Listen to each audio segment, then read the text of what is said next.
hit the red button that says subscribe. If you guys are on Twitch, it's a purple button that says follow. Do me that favor real quick.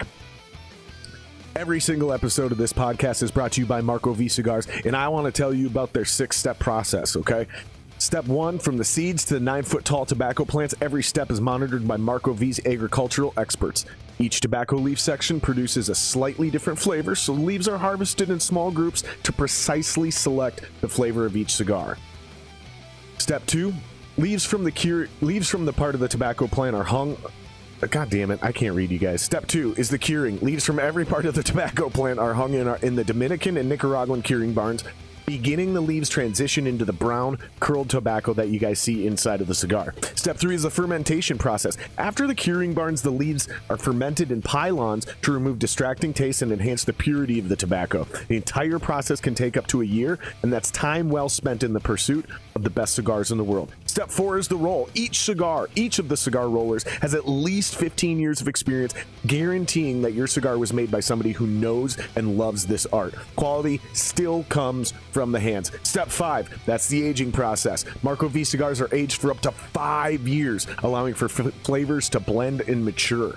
This final process paves the way for a smooth, unique taste in every Marco V cigar. And finally, it's step 6, the smoke. At long last, the cigars are banded, packed, shipped, and arrive to you to enjoy. Celebrate your triumphs by going to Marco V Cigars and using promo code Extravaganza 15 to save yourself some money. And they always have fast and free shipping as well, you guys. Every episode of this podcast is also brought to you by Tone Vault Audio and Media. Here's the deal. Go to tone-vault.com/JSE and use promo code 15SINGER to save yourself 15% on all their audio products. With them being a sponsor of the podcast, they came in, Matt came down here, helped me rewire my entire system, so everything we're using is Tone Vault products as far as the cables go. Wired up my drum set in the other studio as well, and I couldn't be happier. The quality of these cables is absolutely top-notch. You can compare them to Mogami for a way lower price, and they of course have the same warranty as Mogami as well. So if they stop working, if they get damaged, doesn't matter, call them, they'll take care of you.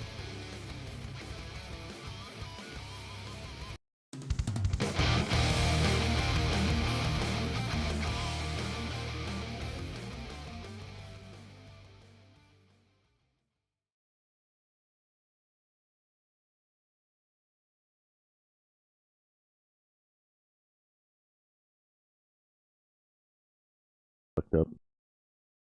Every single episode, something goes wrong. But we are here, we are alive. How you doing, buddy? How are you? I'm doing pretty well. Thank you for coming back and doing this, good sir. Yeah, thanks for having me back. There we go. That's what we want. And then we want that, and that, and that, and that. Boom, boom, boom. Yeah, buddy. Fucking, yeah, I was like, dude, now's the time. Now's the time to talk to Chuck. Because there's just so much random fucking shit going on. I was like, fuck, dude.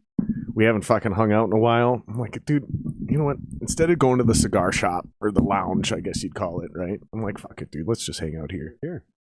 We can literally spend probably the same amount of money. Smoke more cigars. And speak more freely. And we won't be kicked out at 8. Like, that fucking place closes early, bro. It closes irrationally early. Am I hearing an echo? Are you hearing an echo? I'm hearing an echo. Okay. Then I'm just tripping, which is okay. But yeah, dude, what? First things first. Have you been paying attention to this Ukrainian shit? Yeah, unfortunately, I watch the news. Do you think they'll win? I think if you look at, like, Afghanistan, and they just got... I mean, those Ukrainians, man, they're proud people. I don't think that... I think I guess, define win. I think they'll cut the country in Russia. Ukrainians. But it's going to be a devastating loss. Yeah, I don't think Russia will be able to hold that country. Well, you know, when you think about that, because I was reading an article, you know, when you go over and that it's not like, all right, we've taken over Minneapolis, let's send in like 12 off. I mean, the amount of people that you have to make sure that everyone goes. I mean, I don't know what the rate is ever in the middle. According to the article, Russia just so. And what is Ukraine? I thought it was really small. I mean, Huge. It's when fucking I saw it on massive. The map, I went, "Oh shit, it's big." Yeah. I didn't realize there was that much to it. But I don't know if the sanctions do what they need to do. Pull that a little closer to you. Is that better? Much better. Yeah. So we'll see. I just don't like how we're responding. I think we should. I'm starting to feel that way too, man. Because it's like it doesn't feel the same as Afghanistan. And I'm not talking about September 11th Afghanistan. I'm talking about the 80s Afghanistan, where we went in there to beat the Russians back. It's like it feels different, but maybe it's not. Maybe it's exactly the same because it's literally a superpower. I don't know. It's weird because I'm torn with this idea of us funding and fighting other people's wars, but when it's a bona fide, genuine fucking superpower like China or Russia, it kind of feels like we're being pussies when we don't go stick up for these people. Because isn't it kind of our responsibility when you're the most powerful nation on earth? We even apply our constitution to people who aren't American citizens. Because that's the whole point, right? Is like a government didn't give you the constitutional rights. God did, or your creator, whatever. So therefore, the government can't take them away or violate them. We're just here to define them. Okay, well, I don't know. So I'm fucking torn, man, because I do feel like we should be doing more. And I'm definitely about to get banned off of Twitter soon because today Elon Omar made a tweet about we need to be weary of the consequences of sending guns to Ukraine, especially when most of them are being handed out to paramilitary groups. And I just responded, "Shut the fuck up, you stupid dumb whore." Yeah, that might do it. But I was curious, like, so why are you such a fan of Putin, and why do you side with Russia on this issue? You said that? No, I'm asking you. Oh, yeah. Well, one, I don't. But I think the problem is that China and Russia are in cahoots. I mean, China asked Putin not to invade until. So he knew this was coming. And I think this is what we're worried about, is if we get involved with it, then China's going to throw their hat in the ring. And you can't beat China and Russia together. I don't think that's possible. I wonder what that means. Right? Like, is that saying like us in Europe? Is that North America and Europe? Starts. Because versus those two? You couldn't. look at what China's got, over 1 billion people. The United States has like 340 million. They have like 1.3 billion. Yeah, it's actually technically more than that. Well, but I believe it is. But yeah, that's just the numbers. Right. So, I don't know. I think it's, I'm glued to this. Fall asleep with it on. I wake up and it's on, and I feel horrible for these people. Just not right. And it's funny how history repeats itself, right? It looks a lot like Napoleon. He tried the same shit. Hitler tried the same shit. Now Putin's trying the same shit. So what happened to those other two? Wasn't that what their demise was? If they wouldn't have gotten so greedy and invaded, maybe they would have lasted longer. Is that what you're getting at? I believe so. And, and Hitler's big problem, why he lost the war, is he tried to fight it on two fronts. He was fighting Europe, and then he thought he was going to go and invade Russia. Right. It's like, dude, you can't. So where will Putin stop? He doesn't even know. But the more he gets away with this, easier he thinks it is, and he feels it's his. And I can't. I'm just surmising on how I think he feels it. Right. Yeah. He thinks, well, because Belarus, right? And he goes, well, Chechnya, I got away with it before. Well, now I'm gonna fight off a little more. Yeah, right. And now, how far will it go? Mm-hmm. And when do you step in? Do you step in when he's, knocking on, Croatia, and then he's knocking on Italy's door and France's door? When do you go in? Do you do it now, or? And I'm not advocating. Did you hear dude, it cracks me up.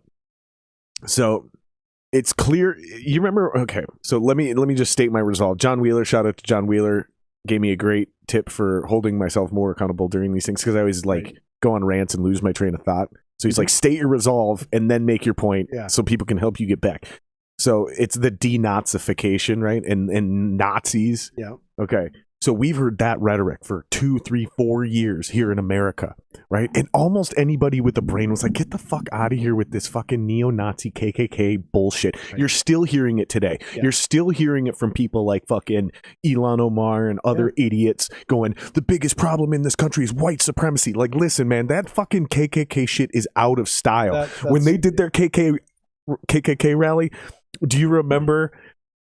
they like showed a picture of the rally and there's like 16 people there. Yep. It's like, dude, quite the following. Dude, exactly. That's the point. But you know what? You're never going to get rid of racism. You're never going to get rid of people judging other people because of their religious beliefs. You can never, because people are people. And I had this conversation with my daughter the other day. She was talking about, she's like, well, said, did you read that article about that guy that makes wedding cakes? And he refuses to make wedding cakes for homosexuals. And I said... We're going way back now. Yeah, you remember this whole thing, right? Yeah. And this just came up because you know how you talk about... Sure. Shit. Yeah. And she goes... I said, you know what? I support his right to be wrong. Sure. If you want to be wrong, and that, then I'm glad I know that, because I wouldn't do business with you because I don't believe in that. Right. So what's wrong with people, as long as you're not hurting other people? Sure. Have whatever beliefs you want. But if you want to pay the price for spewing out that shitty rhetoric everywhere, that I'm not doing this because gay people shouldn't be married, or because this person's of a certain ethnicity, or this person's religion. Hey, if you want to face the consequences for doing that, that's all on you. And I won't do business with you, and I'm sure a lot of other people won't. Here, do me a favor, scoot this way a little bit. I just realized I forgot to ask you to do that earlier. That's why it's looking so weird to me. All right, perfect. So I agree with you. First of all, you're never going to get rid of all the racists or all the haters or all the bigots. You're never going to do that. But is what I think is almost more eye-opening is that and not really eye-opening for me, but I'm hoping that people are starting to see this crazy rhetoric about Nazis and all this. It's starting to sound more and more just like Russian propaganda, because they're using that as one of their main motives for going into Ukraine, is they're trying to say like Nazis are in control of, they kind of have two different things going on. Nazis are in control and we're denazifying Ukraine. Right. And then they're also saying, well, Ukraine is puppets of the West. Right. But when you listen to like those weird middle ground states in Eastern Europe, because I watch a lot of YouTube, so you get access to all that shit, it's not CNN. Even some of them are trying to say, yeah, no, there's a huge Nazi problem in Ukraine. And, it's actually their third largest political party. They had me going for a minute. I was like, damn, for real? I was like, so that's like not even misinformation. That's factual. So that's an easy way to distort the truth and go after some shit. And then, dude, I'm doing some fucking more video watching and doing some more research. Hell no, dude, they got like a couple militia groups that are white supremacists, and they happen to align with Ukraine and help fight Russia starting back when they took Crimea. So that's how they're linking that. And so anybody with a brain is going, dude, oh my God. But there is still a huge amount of people on Facebook and Twitter that are saying this, like, oh, if you guys are supporting Ukraine, you're supporting white supremacy. And it's like, dude, you guys are out of your fucking minds. But they genuinely believe it. Well, so they'll support these innocent women and children and young men getting bothered. I mean, you see the stuff on the news. I mean, this isn't old footage. Right. I mean, these people are getting demolished over there. And, and what sickens me about that, too, is you go, okay, so you'll support this kind of behavior. That I'm going to tell you that this is your escape route, but I'm going to put a bunch of landmines around, so when you're trying to leave for your safety, we're going to blow you all to pieces, right? But you'll support that behavior for your cause. And I'm just going to say right now that when they say violence doesn't solve anything, that's bullshit. Right. Okay. Because you don't solve this you can't have reasonable conversations with unreasonable people. And you know what they're going to try to say? No. It's what's going to end this, Chuck. And they'll actually get way more condescending. Like, suddenly you're going to be Charles for this conversation. Right. No, you don't understand. Charles is what's going to happen. Like, that's what happens on fucking Twitter, is they fucking condescend. But no, they'll say, it's going to be the economic sanctions because it's going to cripple their economy. You know why that matters? Because what that does is it starts a revolt from within. Of course. It starts an actual revolution. Of course. AKA violence. Right. Like, the Russian people will choose violence. Well, because in Russia, I'm saying. Right. No, in Russia, they're suffering. Whether there's bombs being dropped or not, slowly but surely, the sanctions will suffocate them from within. But how else do you... That is the most diplomatic way of doing it. Because it's less collateral damage on our side. I still think we should be sending them more guns. I agree. And... like, this is where I genuinely believe, like, if you are a registered militia in the United States, like, and you really believe in all that shit, like, you should go. Like, go volunteer to go fight for them and fight Russia that way. You're so eager for a fucking war. No, I agree. Go fight. There's always a war out there. I mean, go fight. Go fight. And they have, they call it their Foreign Legion now. I mean, there's people who are volunteering to go over and fight. One, I'm too old. No one gives a shit. They're not going to, like, dude, what are you going to do? Give them something to shoot at while we take them down? You know what I mean? Yeah. But I'm a really good timekeeper. That's about it. Yeah, I don't know. And I'm certainly, when it comes to international politics or foreign, what do they call it? Your foreign policy. Yeah. I'm not that well versed on all that, but, I just don't feel it's right. And unless there's something else that has come out that I don't yet. You mean like if Ukraine did something to truly provoke this, right? But it doesn't. Yeah, I mean they existed. That's about that. I think that's how this guy operates. Mm-hmm. It's like you have your democracy, and we don't want that. Yeah. So we have to try to take you over, dude. And it's just like the demands. Oh God, I'm like stuttering. The demands I was trying to hiccup at the same time. The demands he listed before he launched his invasion, like no more additions to NATO, no more this, no more that. And it's like, to bring it back to what you said, I don't think he's stopping at just Ukraine. I think he wants all of Eastern Europe back. Yeah, well, he wants the Soviet Union again. Like, is he going to go as far as taking Poland again? Will it be next?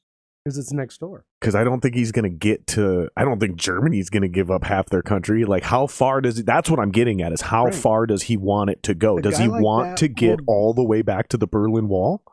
Yeah. Like, that's what I'm fucking... That's... I mean, I don't know. I don't know what he's thinking. No one really does. I mean... No, you're just acknowledging my... Yeah, no, I agree. And I think my scenario. But because I don't think it's far-fetched to bring these questions up. No, I agree. But that's why you got to stop the guy now. If you let it go on, if you stand passive, and I'm not saying, look, we need to be all and jump in, but I think the sanctions are probably a good start. I think we need to pull that mic back to you. It's starting to cut off. Yeah. I think we need to, send more arms to the Ukrainian Point that people. Sucker right at you. You can turn it. There you go. That's much better. Much better. So I don't know. I don't know what's going to come of that, but we feel it here, obviously, and inflation was already here before this happened. Am I cutting out? No, but I am. That is what I'm looking at, just to make sure. Yeah, I don't know. And again, I don't understand a lot of it, but I think anybody in their right mind would look at it and go, people, that sucks. Horseshit. Yeah, I mean, I think you're right though, dude. And I don't think that Russia's gonna win, quote unquote. Like, what does that mean, right? Yeah. So for me, it's like I also don't think he has any intentions at stopping at just these. I think he wants all of Ukraine. So let's just start there, right? Right.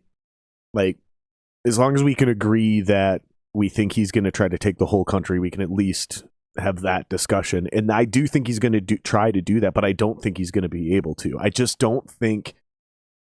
Well, you got Western Ukraine, right, is up against Poland. So he doesn't have a way in through Poland. He's got a way in through the rest of it. Through Belarus and Crimea and Russia directly. Right, and then through I think it's a Black Sea. Black Sea. And so he's got access to basically 4 sides of that little, the shape of the country. So I don't think he'll get it all because those people just get so compressed against Poland. Poland's going to send, they want to send the MiGs. If we backfill them, America,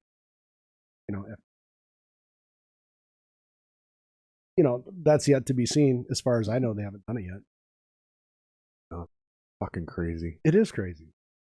And you know what? Here's the thing: is that when people go, "Oh, what was it? Was it Roosevelt or Winston Churchill?" And I'm misquoting. One of them said it that if your neighbor's house was on fire, would you bring your fire hose? That's what he said during World War II. If your neighbor's house was on fire, would you bring your hose? Of course you would. And granted, they're metaphorically our neighbor because we do business with them and we have a relationship with them. So how do you just not bring your hose when they're right? Yeah, that president dude is a badass. The Ukrainian president. Cool. He's a bad motherfucker.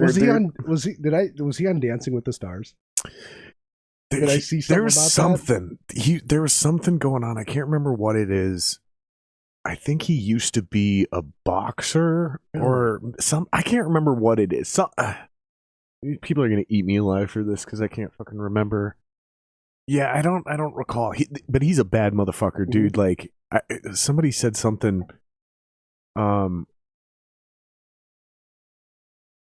What was it? Oh, that was that we offered him. We offered him evacuation out of the country. And he was like, I need ammunition, not a ride. That's pretty cool. I'm like, that's a bad man right there, dude. And I like how he goes, look, I'm not afraid. I'm staying here till the end. See, there's people that like stand for.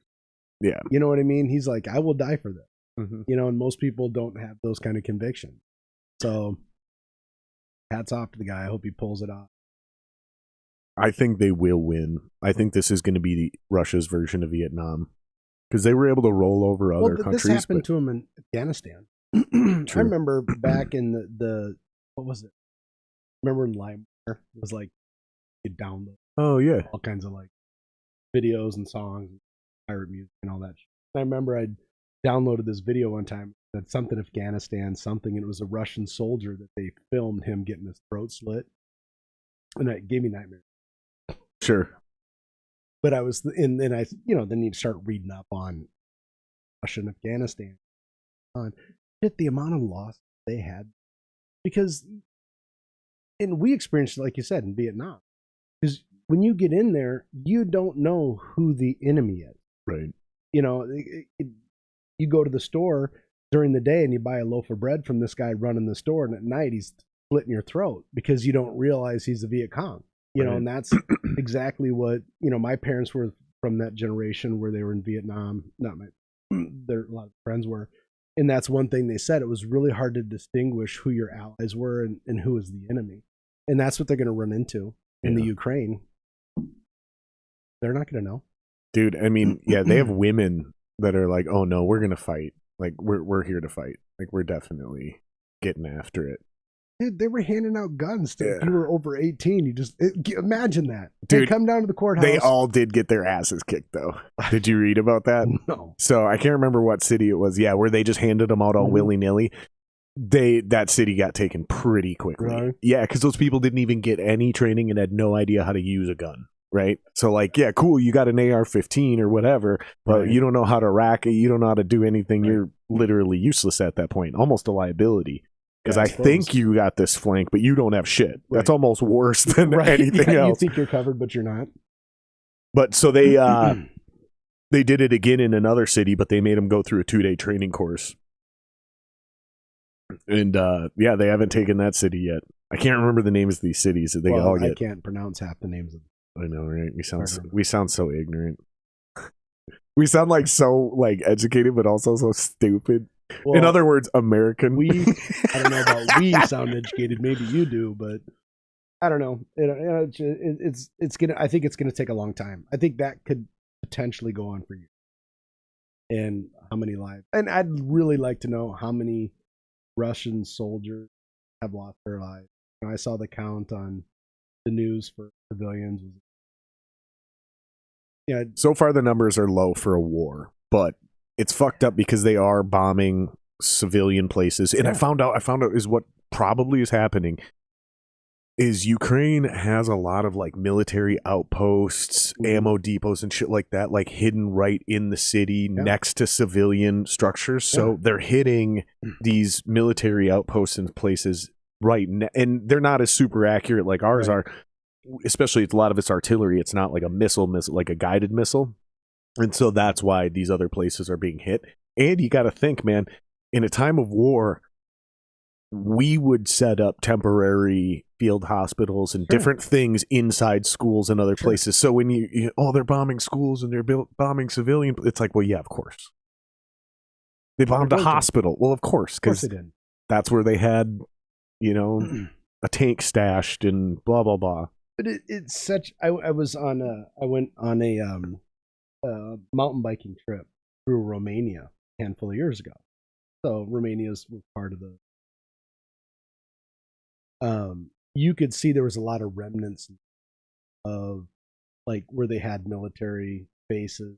And I swear to God, when we'd ride out in the country on the bikes, I felt like I was in a scene from Band. Because it looks just like that. No shit. Huh? I felt like I was in World War II, and I'm riding my mountain bike out there. And I'm thinking, the mentality of people from that part of the world, they don't fuck with anybody, and they don't want to be fucked with. Right. You know what I'm saying?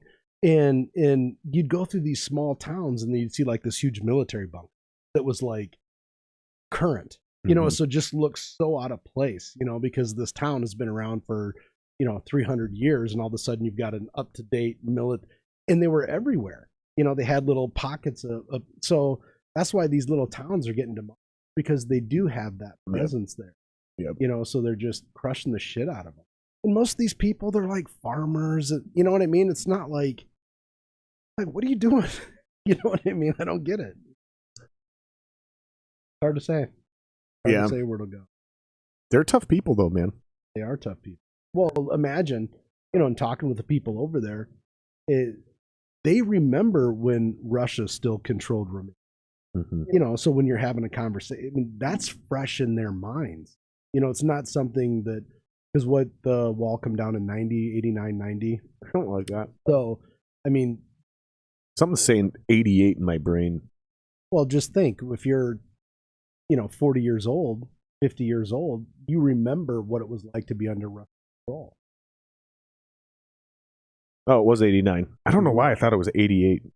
Oh, maybe he made the announcement. I think Reagan made that speech in 88, and it took him a year before they actually did it. But I think that's what it was. I think Reagan made that speech a year before this in 88.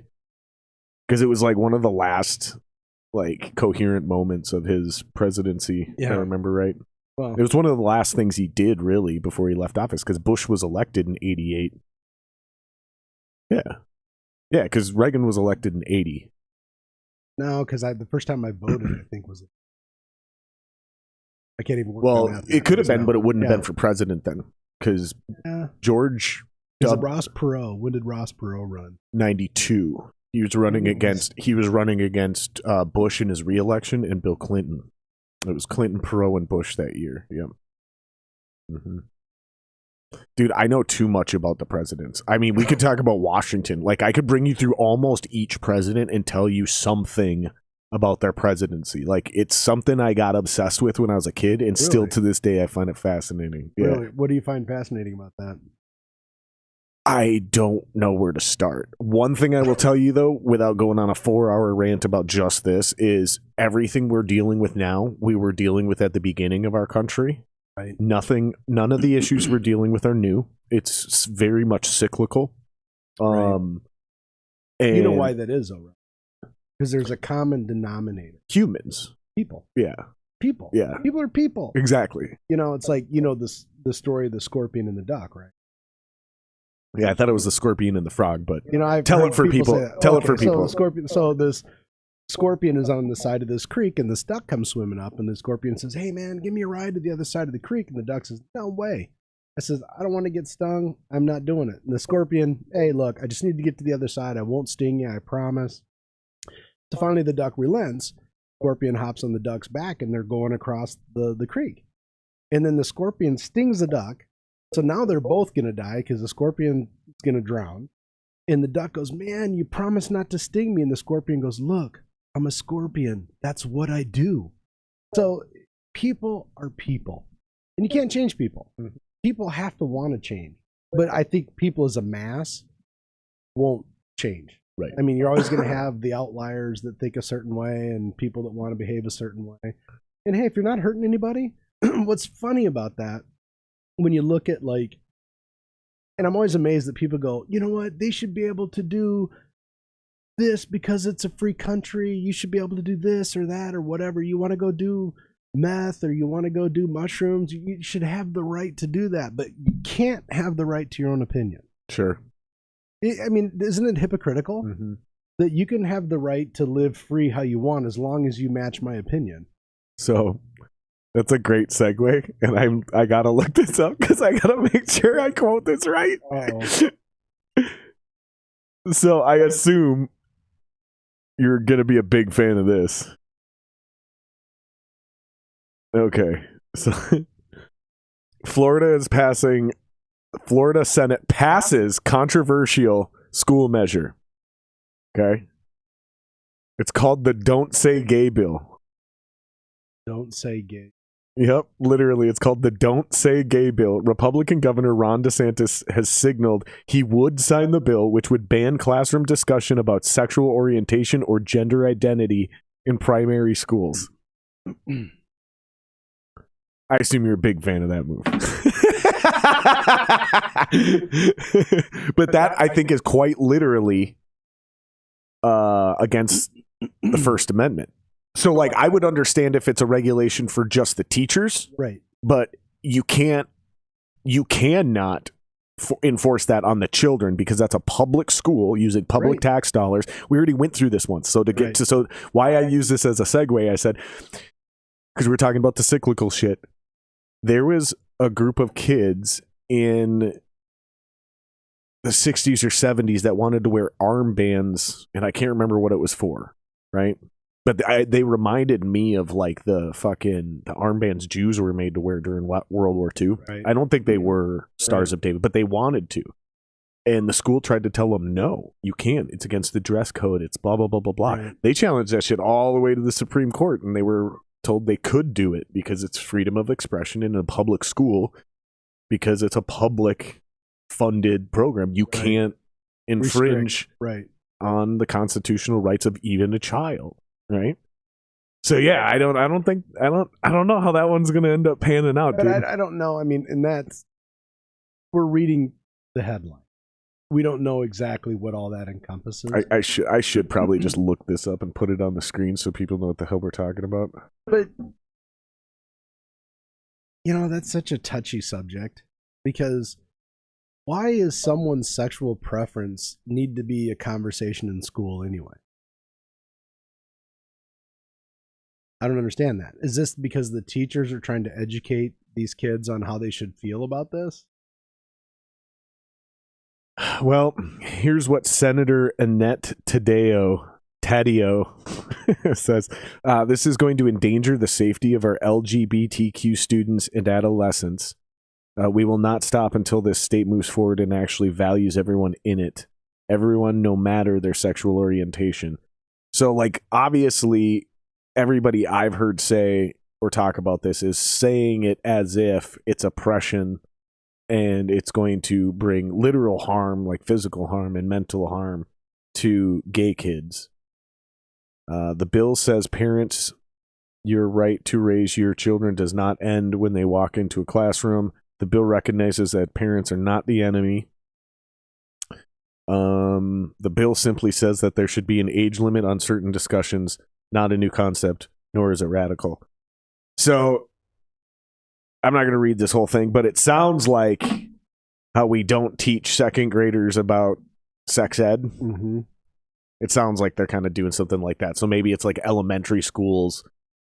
You can't be talking about non-binary and gay and homosexual because all of that implies something about genitalia. It sounds like that's the route they're going. Right. But man, don't call it the Don't Say Gay Act because that sounds super oppressive. That does. It does. And I think when, as a parent, when you're raising your children, there's age appropriate conversations and there's things that you shouldn't talk about until a certain point. Right. And why is, and this is I think the long battle. It's like when you're a parent, you should be raising your children, not the school. True. Right. But at what age is appropriate? I guess it depends on the kid. Right. Some kids are real immature. Some kids are mature enough to handle things at a different age. And that's up to you as the parent. I think so. Because, you might have two kids. One was ready to hear about this kind of stuff in 5th or 6th grade. One, it was like 7th or 8th grade. Yeah, and that's a big difference when you're that young. Different. And and I think a lot of these parents don't even give a shit what's going on with their kids in school. I mean, they're not even involved. Mm-hmm. I guess is and my kid's out of school now, adult, but and I probably wasn't in tune to it as much now as I am, or then as I am now. But I guess, isn't that something you should roll out to the family and go, hey, this is the curriculum for this year, and maybe you prep your kid? I mean, do you want to teach your kid about that kind of life stuff, or do you want someone at school putting their spin on it?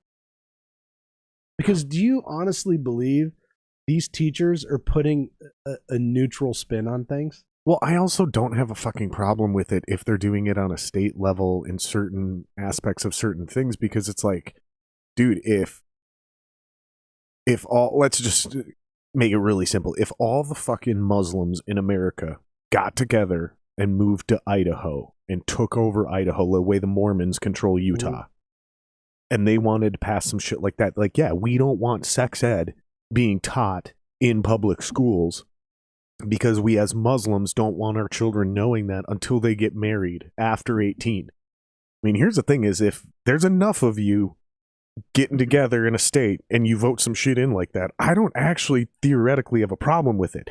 And I don't think most people would either if they're thinking about it in a respect like that, right? Because it's like it's fashionable to be sympathetic to the Muslim religion, but it's also fashionable to call a large group of Christians bigots. Right. You see what I'm getting at? I do. And I think that's really at the heart of a lot of these emotions is like, and I get it, because if I lived in Florida and I wasn't a Christian, maybe I don't have the means to move out of state, let alone move all the way to Minnesota where it's a very, what do you call it, a secular state. Yeah. I don't know, man. It's a tough decision. It's a tough call to make too. So, well, when you live in a free world, in a capitalist society, not everybody has the same opportunity. We all have the same core opportunity, if that makes sense. Like, I don't know, out of the 28 countries that I've been to around the world, I've yet to see a country where you have the kind of opportunities. Correct. Have you seen those maps that show the gradient of it though? Dude, it's fucked up. So based on your geographical location, there is a very, very easy to read map that shows your upward mobility. Mm-hmm. In Minnesota and Minneapolis, it's one of the best. Right. It's like 14% chance of upward mobility or something like that. 14%, that's still not very high. Right. But it's 14%, which is one of the higher. Anywhere below the Mason-Dixon line, down in that Bible Belt or south, it's down to a 4% chance, dude. Wow. And it's like, it's a gradient the closer you get to it. Yep. But once you cross that line, it's like all in the dark red. So it doesn't matter if you're in southern Florida, northern Florida, Alabama, Mississippi, doesn't fucking matter. Anywhere in any of those motherfuckers, It's like basically you have a 4% chance at upward mobility. And that's just because of economic options and blah, blah, blah, blah, blah, which I think is insane because other than natural disasters, hurricanes, we have 9 months where our weather isn't horrible, but really only about 4 months where it's good. Right. 4 or 5 months out of our year, the weather can fucking suck. So when I said 9 months, that's a horrible ass. It's like 7 months because it's really from what would you say, November to basically now, about March. Yeah. The fucking weather sucks. Mm-hmm. Like, why is life in the North so much more economically prosperous? Well, because probably people aren't running around and fishing. Or, well, they are fishing. They're not running around riding their motorcycles or doing whatever, having all these fun summer activities. They're in. Sure. With this. I'm not being, I'm screwing around, but because people are hunkered down, they don't want to be outside. They're inside working. Or maybe just thinking of great ideas. Right. It's like, I don't know. You're busy trying to figure things out. I mean, if I lived in a climate where I could be outside all the time doing, and I could be here, but I'm just not a winter fan. Right? So would I be as productive? I find myself anyway, even with my businesses, in the winter, I kind of hunker down. You're looking at things closer. You're figuring out different things that you kind of neglect all summer because you're going on bike trips. You're doing this. You're doing that. So, I don't know. That's just no, but I think you might be onto something because what if it is just that simple? Like, think about way back in the day, before the internet, before technology, before motorcycles, before all that shit, right? You just had to sit in your cave or your cabin, whatever, all fucking winter long and eat food, but you're rationing your own food as well. So all winter long, you can sit there and think and imagine and plot and plan for all summer. How am I going to do this? Oh, I got an idea. I want to do that. Blah, blah, blah, blah, blah. Here's where because we do this now, right? Oh, I winterized my house. I got ready for winter. Oh, man, but next spring, next fall, I want to make sure I do this because that'll make winter even easier. Whereas if you don't have to do that and you're just living your life, right? Maybe you don't have this systemic need for innovation. Because the weather's always comfortable. The worst thing you got to do is figure out how to survive a hurricane. Right, which is once every 2 years. Right, and it can kill you. But as long as you figure out that thing, your day-to-day life isn't dramatically affected year-round. Yeah, maybe. I wonder if there is something, because there does seem to be a correlation between the weather and the talent of musicians, like per capita.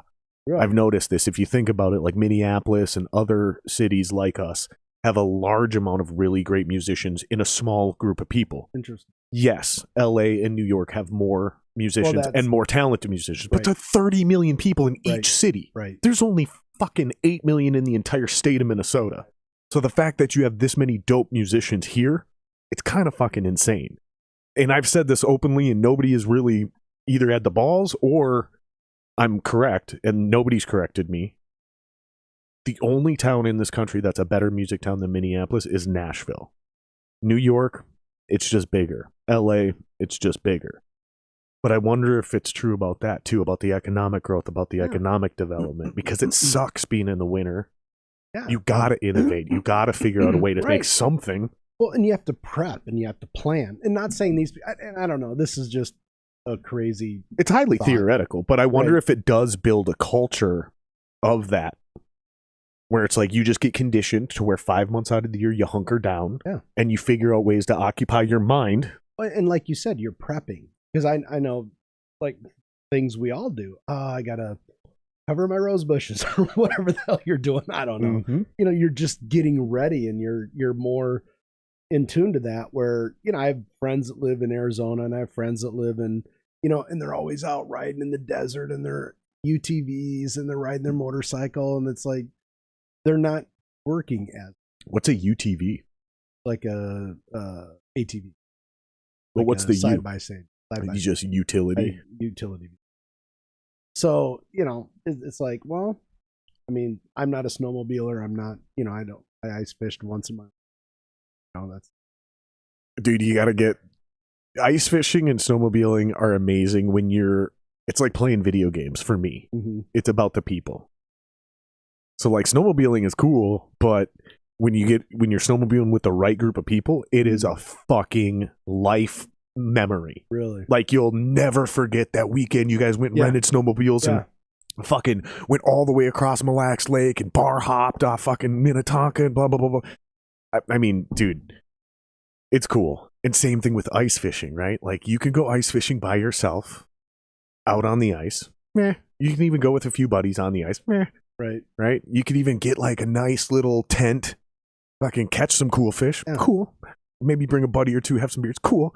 But dude, you get that one right buddy with like a real fucking fish house that's basically a fifth wheel. Right. You know what I mean? And there's like bunks. There's bunks, and he's got a stove and a fucking like, dude, and you're partying and having a great time. That is true. That's again, now it's like a life experience, like a lifetime memory. Like you want to do that at least a couple times every winter. Right. And I do want to do that again. That was my only experience. Was like glamping?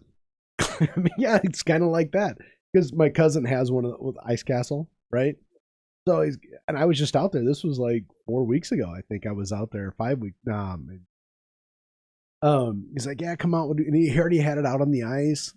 You know, we drive the truck out there, and I'm like, dude, I don't want to drive the truck out in the ice. And he's like, and I grew up in Iowa, so I'm slow. and so we drive out there and we go in there and he fires up his little propane heater thing, and I'm going, shit, it's 56 degrees in here. We're drinking cold beer and just sitting there watching, because you don't do anything. You just sit there and drink beer and have conversation, and it was fun. But I would only do it that way, the glamping style. Yeah. I wouldn't. You see these guys out there and they're sitting on a 5-gallon pail in like this tent. Then we saw one tent, literally, I shit you not, it was crossed because he forgot to stake it down. He didn't stake it down. I'm just watching this thing run down this lake that's 3 miles long. Yeah, that dude's never gonna find his tent. It's all tied up in the trees about a mile and a half down the lake, and I'm like, yeah, that doesn't look fun. I don't have any interest in that. But yeah, I always like to say I like to rough it, but it's usually like a Hyatt, and if I really want to rough it, I'll sleep on the floor. It's kind of my deal. But yeah, no, it's fun. The best is when you get the guys who like really know the spots. Oh yeah. So then you got the main ice house set up where you're doing like crappie fishing or whatever, walleyes or whatever, right? But then they'll take the chainsaw out, a good 300 yards, right? And they'll get a big square out and go really deep and get some big fucking fish. And that's cool. That. When you start doing big, because there's some fish that are big, you can't pull them out of those tiny little fucking 12-inch auger holes where you're pulling crappies out of. Yeah, and that's where you see the guys do like a whole chunk with a chainsaw out of the ice and fucking. Yeah, and like me, I'd be clumsy as shit. I'd fall in, and it's like, no, I don't want to do that. You ever do the polar plunge?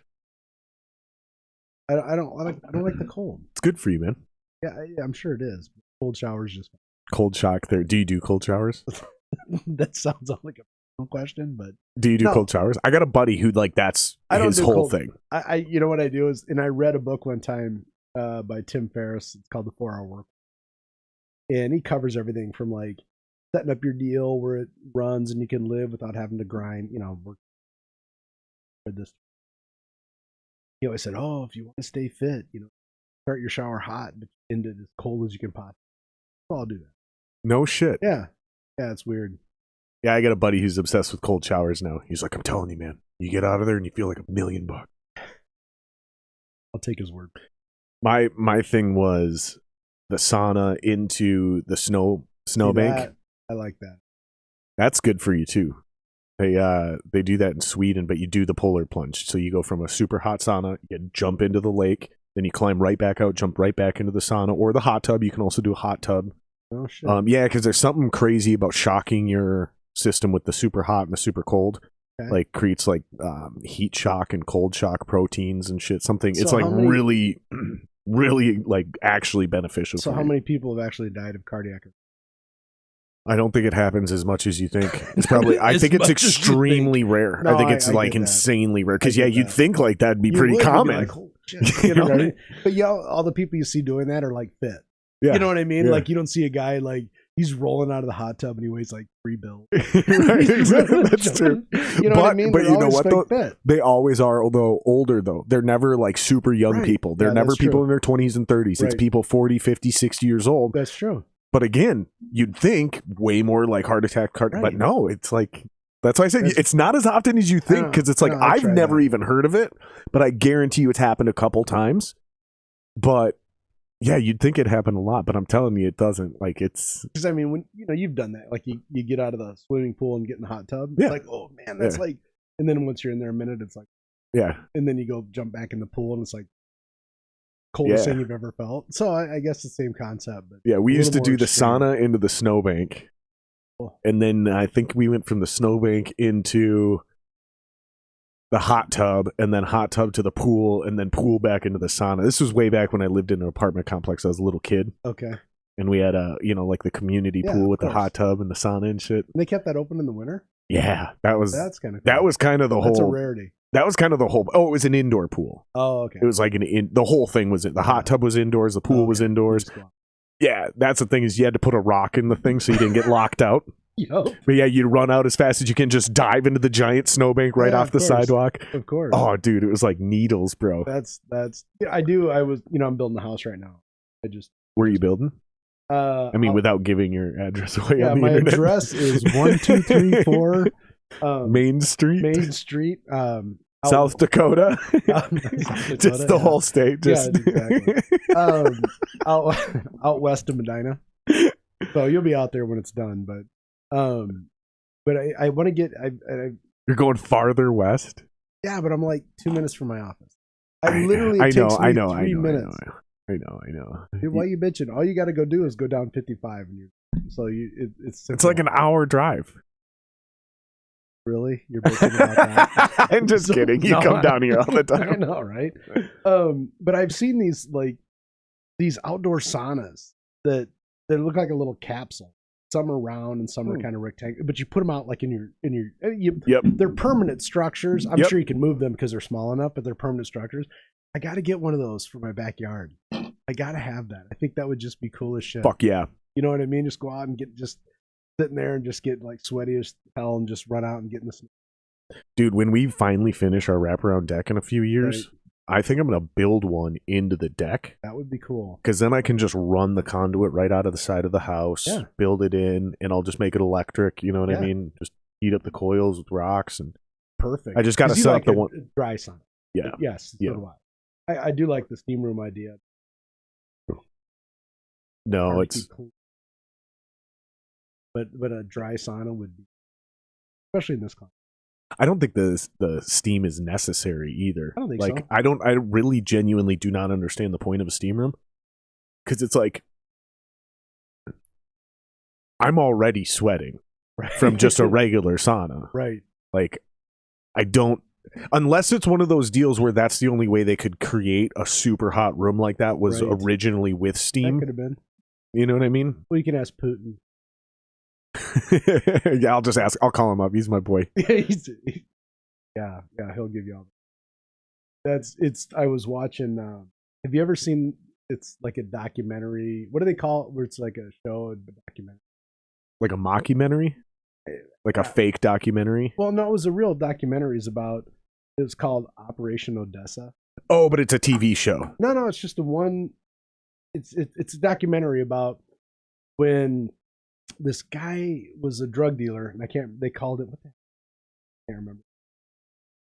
But they were trying to buy a Russian submarine to bring drugs up from Colombia. Oh, so this guy like brokered the deal, and this guy's like talking, and he's like, we're in Russia, and we're talking about, putting this submarine deal together, and the way it is in Russia, you got to go and sit in the steam room with no clothes on, and you talk about this deal, right, with just a towel. And the guy's like, fuck that. I'm not going in there. He called it a sauna. I'm not going in the sauna with a bunch of dudes naked.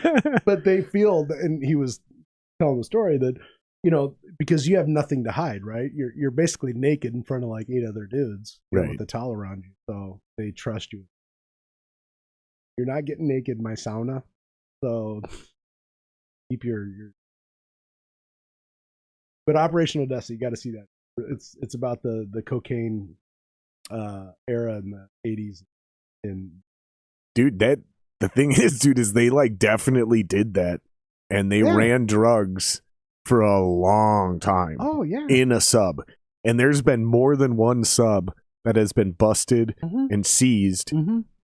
They found a sub in the mouth of the Mississippi River. It was a Russian sub, and they're not sure. This was abandoned, and they're not sure if it was a drug running sub or if it was the Russians made it into the mouth of the Mississippi, and they don't know. This is where real. Did you hear this? I read it. I read it in like a legitimate news article. It was a while ago. This happened like 3-4 years ago, but they don't know. It's more than likely a drug running sub that they bought from the Russians, right? Because the other one that they bought and seized was exactly that, and that one was on the West Coast. They were going from South America to LA. Yep, and that was a Russian sub, and that one they had been running for years, and they had either a malfunction or an accident.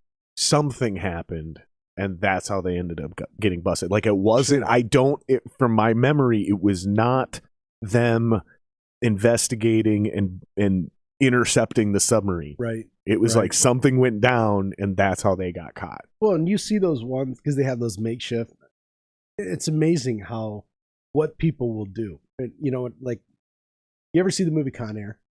Yeah. When worst accent of all time in a movie. Nick Cage. Nick Cage, he can't act for shit anymore. He's like a revered actor. He's like so respected in Hollywood. Did you know he's Francis Ford Coppola's nephew? Yeah, I didn't know. But there was a scene in there, and Dave Chappelle, I think it was Dave Chappelle, was talking to this kind of redneck guy, gets on the plane after they kill the pilot.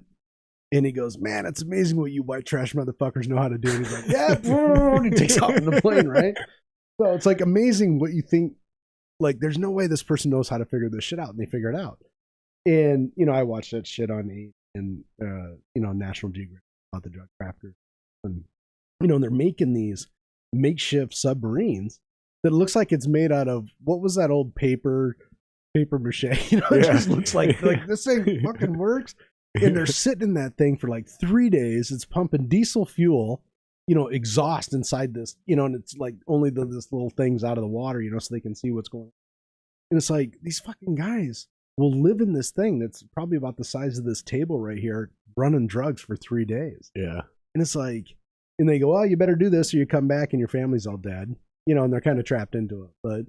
But it's innovative, and they're hard to see from the sky. You know, it's a tough thing to pick up on it. So yeah, I heard Trump was trying to, or Trump had serious and legitimate meetings with the Mexican government, for both governments, to legalize all drugs. And it was trying, because pretty much anybody who does the math, the metaphorical math, can figure out the only way we slow down these cartels in any way, shape, or form is we have to just legalize drugs. You know, I heard that, but I also heard that because they tax it, right? So, well, and regulate it, yeah. We can regulate it, but I've heard, and again, I don't know, steal drugs. I never did. That a lot of these guys go, man, my business is booming. I'm selling illegal drugs. They're legal, but I sell more now because my cost is a lot less than what these people can buy from a dispensary. So you're talking about the dispensaries that make just as much, if not more, money selling their weed still on the black market than they do legally. No, I'm talking about illegal drug dealers selling marijuana in states where it's legal to buy it from a dispensary, and they're saying that their business is better than ever because they're half the cost. Right, and the only reason that is because the taxes are unreasonably high, right? So, like, the prices in the dispensaries are so fucking high that they created. It's the same thing, but here's what I'm really getting at, right? It's almost like, because not all the states have legalized it, we don't have true capitalism, right? We don't truly have a free market. So what I'm getting at is, like, when Prohibition ended and they made alcohol legal, right? if they only did it in a few states, it probably would have went the same way. But once Anheuser-Busch was able to ship their beer across the country and anybody could compete, it's really easy to turn around and lobby your local Senate, your local reps, and go, you need to get rid of these fucking taxes so we can be competitive. I think, and I hate to break it down and make it that simple, but I really do think it's that simple. If we made it federally legal and you had companies that weren't just trying to survive off their local area and they could manufacture it and ship it, and we had true free market competition, taxes would have to be eliminated in order to increase revenue.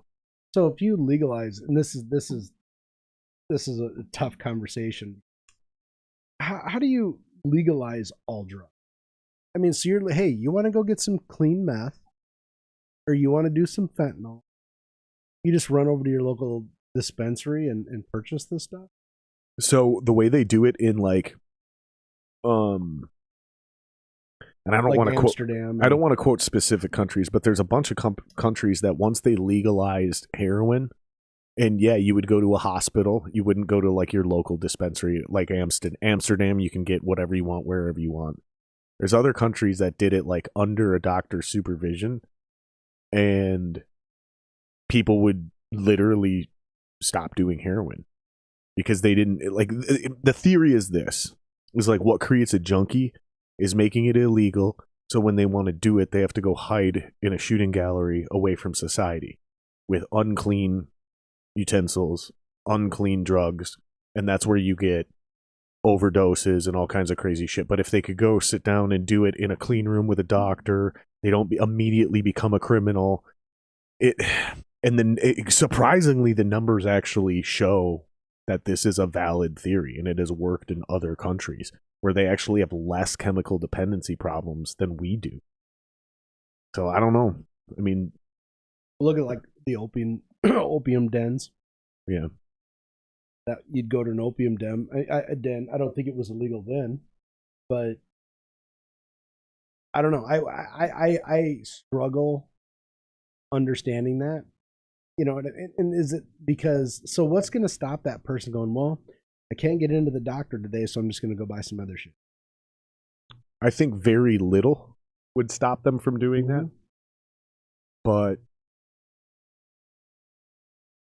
I think it would still dramatically decrease the amount of actual crime and overdoses. And I think I think just those two metrics, if we start with just those two metrics, I think they would have an incredible benefit on society. Less overdoses, less crime. I'd be curious how that slows the crime. Because if you're an addict, you're an addict, right? I'm talking about drug deals going bad. Oh, well, that kind of stuff. Sure. Yeah, robberies, robbing dealers. It's not illegal. You can just go anywhere and do it. Right. I mean, I don't know. I don't know enough about that to speak to that. I know my moral compass feels like, hey, if you want to smoke weed, go for it. If you want to pop a mushroom, do your thing. But I struggle with going, hey, you want to come over and shoot up some fentanyl? I struggle with that. You know, I don't know. Or, hey, let's do some heroin. Yeah.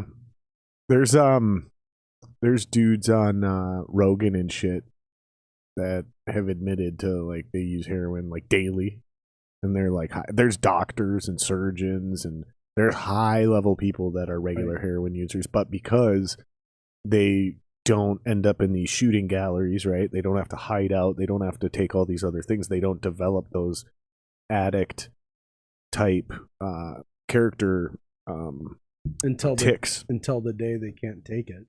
No, that's more like the meth in the crack. Those things will fucking, like, there was that mayor who started smoking crack and like it fucking ruined his life. I can't remember his name, but he's pretty famous. They did documentaries on him and shit. Was that like a long time ago? Yeah. What was his? I can't remember. You know who I'm talking about though? Dude. Yeah, he's fat now. Like he's really overweight now.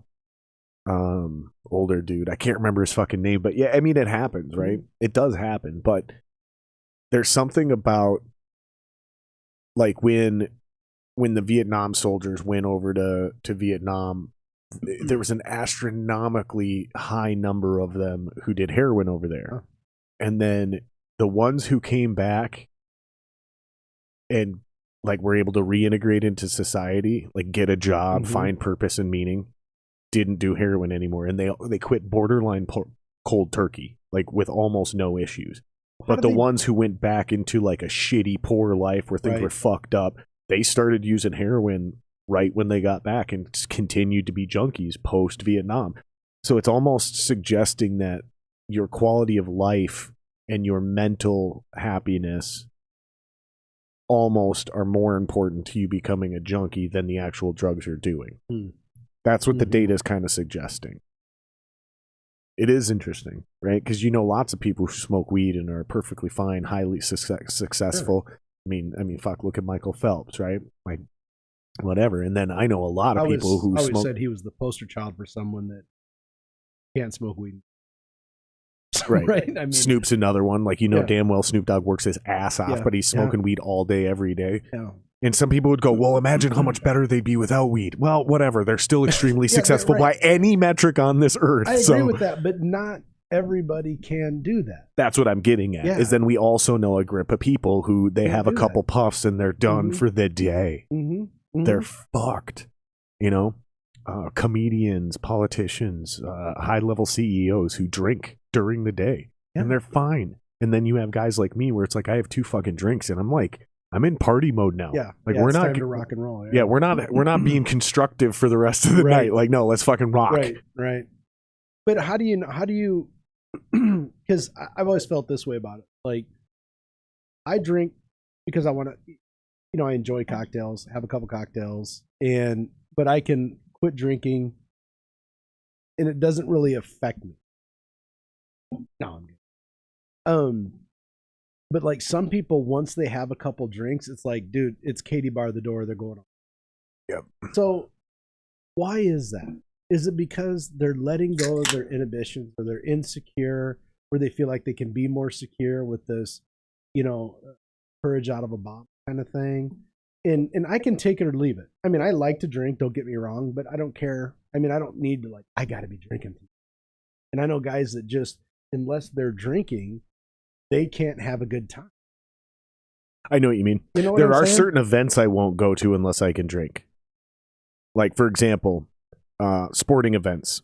I remember when the Gophers first built TCF Bank Stadium, it was a dry stadium. And I was like, what's the point? Yeah. I literally said that out loud. I go, wait a minute, I can't order a beer at a college football game? And people were like, yeah. And I was like, what's the point? I literally said that out loud. A wedding, or actually more realistically would be the reception. Like, I got to go to a reception and there's no drinking. Come on, man. This is dumb. I ain't going. Fuck that. And I'm not even a real alcoholic.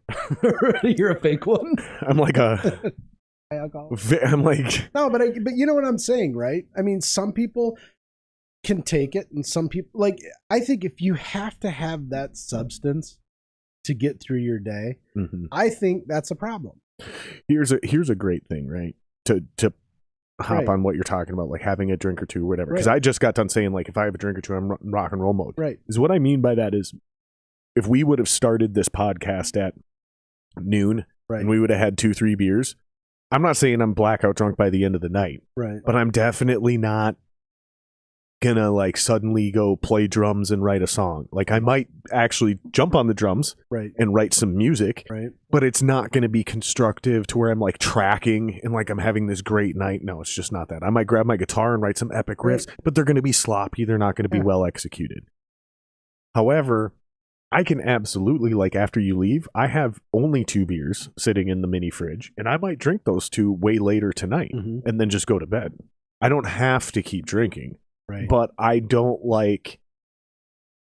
have that. I don't have that thing in me where I can literally have a beer in the middle of the day and enjoy it.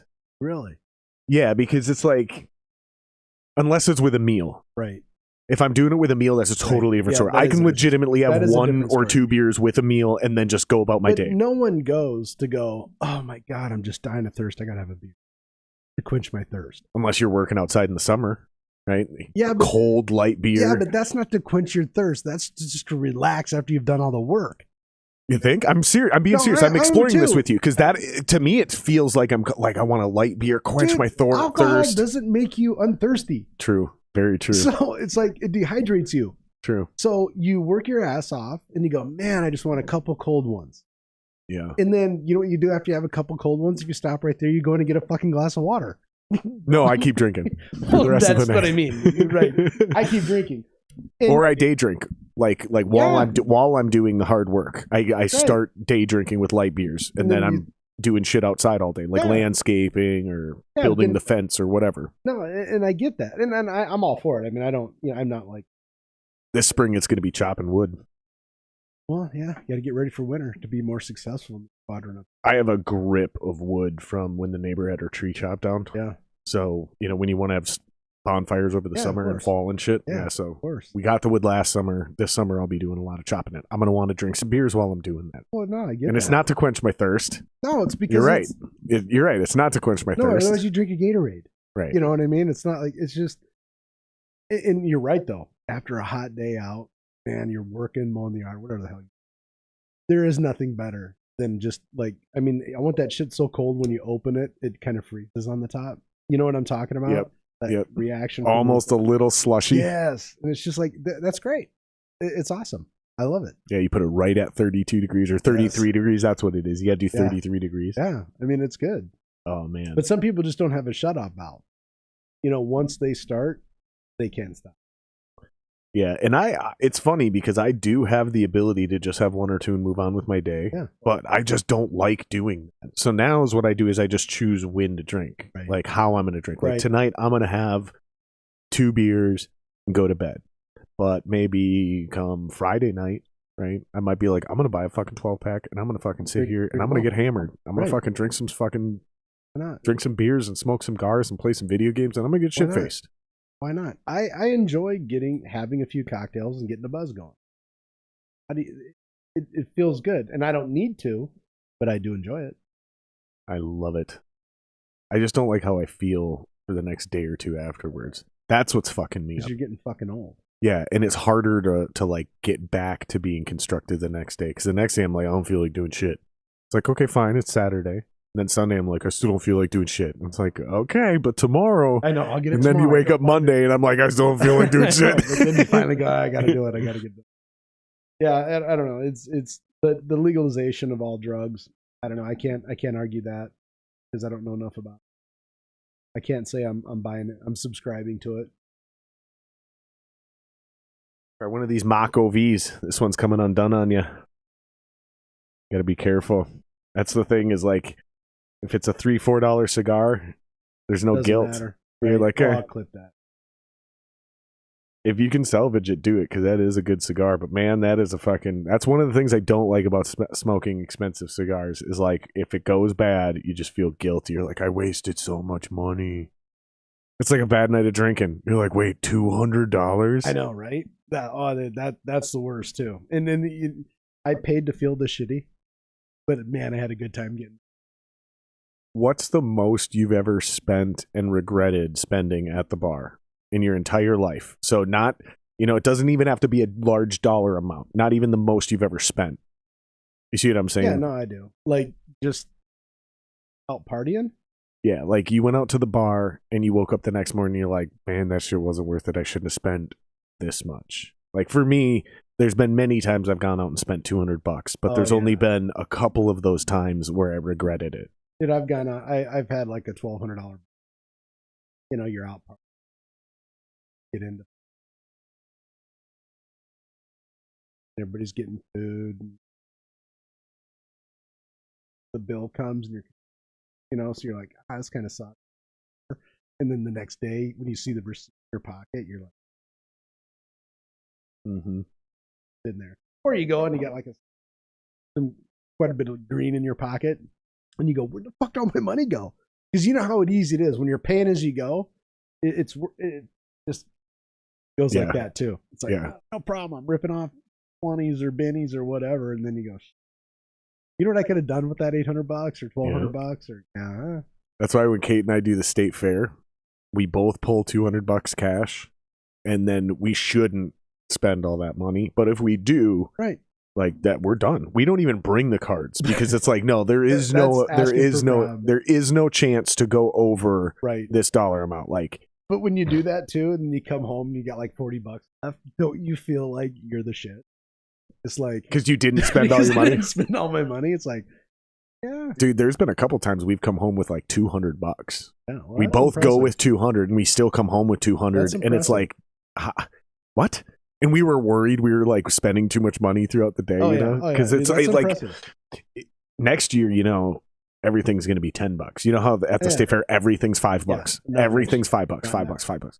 Now everything will be $10. Beers won't be $10. Beers will be $15. It's going to be so expensive. We will spend that. That'll go now. Well, that'll go quick. Can I use your facilities? Yeah, go for it. You gotta take a leak? Yeah, I know. I gotta kind of take a leak too. Go for it though. Yeah, I'll play a song for the peeps. You guys can put some questions in if you're hanging out with us. I know we're not getting a lot of live viewers anymore, but whatever. We're having a good time hanging out. I don't know where the fuck my music went. I think it's in this menu. Yeah, here we go. Yeah, we'll play the song. Here you guys go. Oh wait, that's not it. We don't want to play that one. What do we want to play? Let's play this one.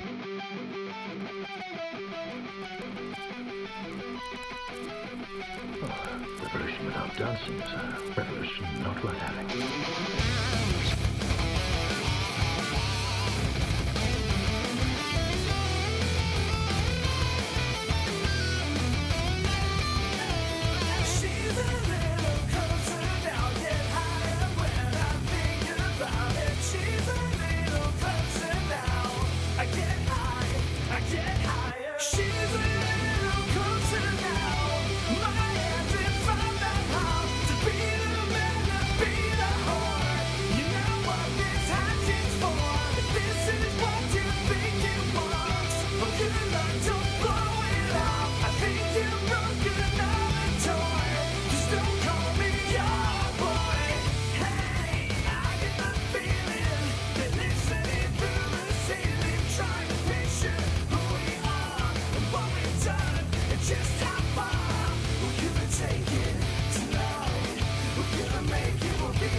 Oh, I love this solo.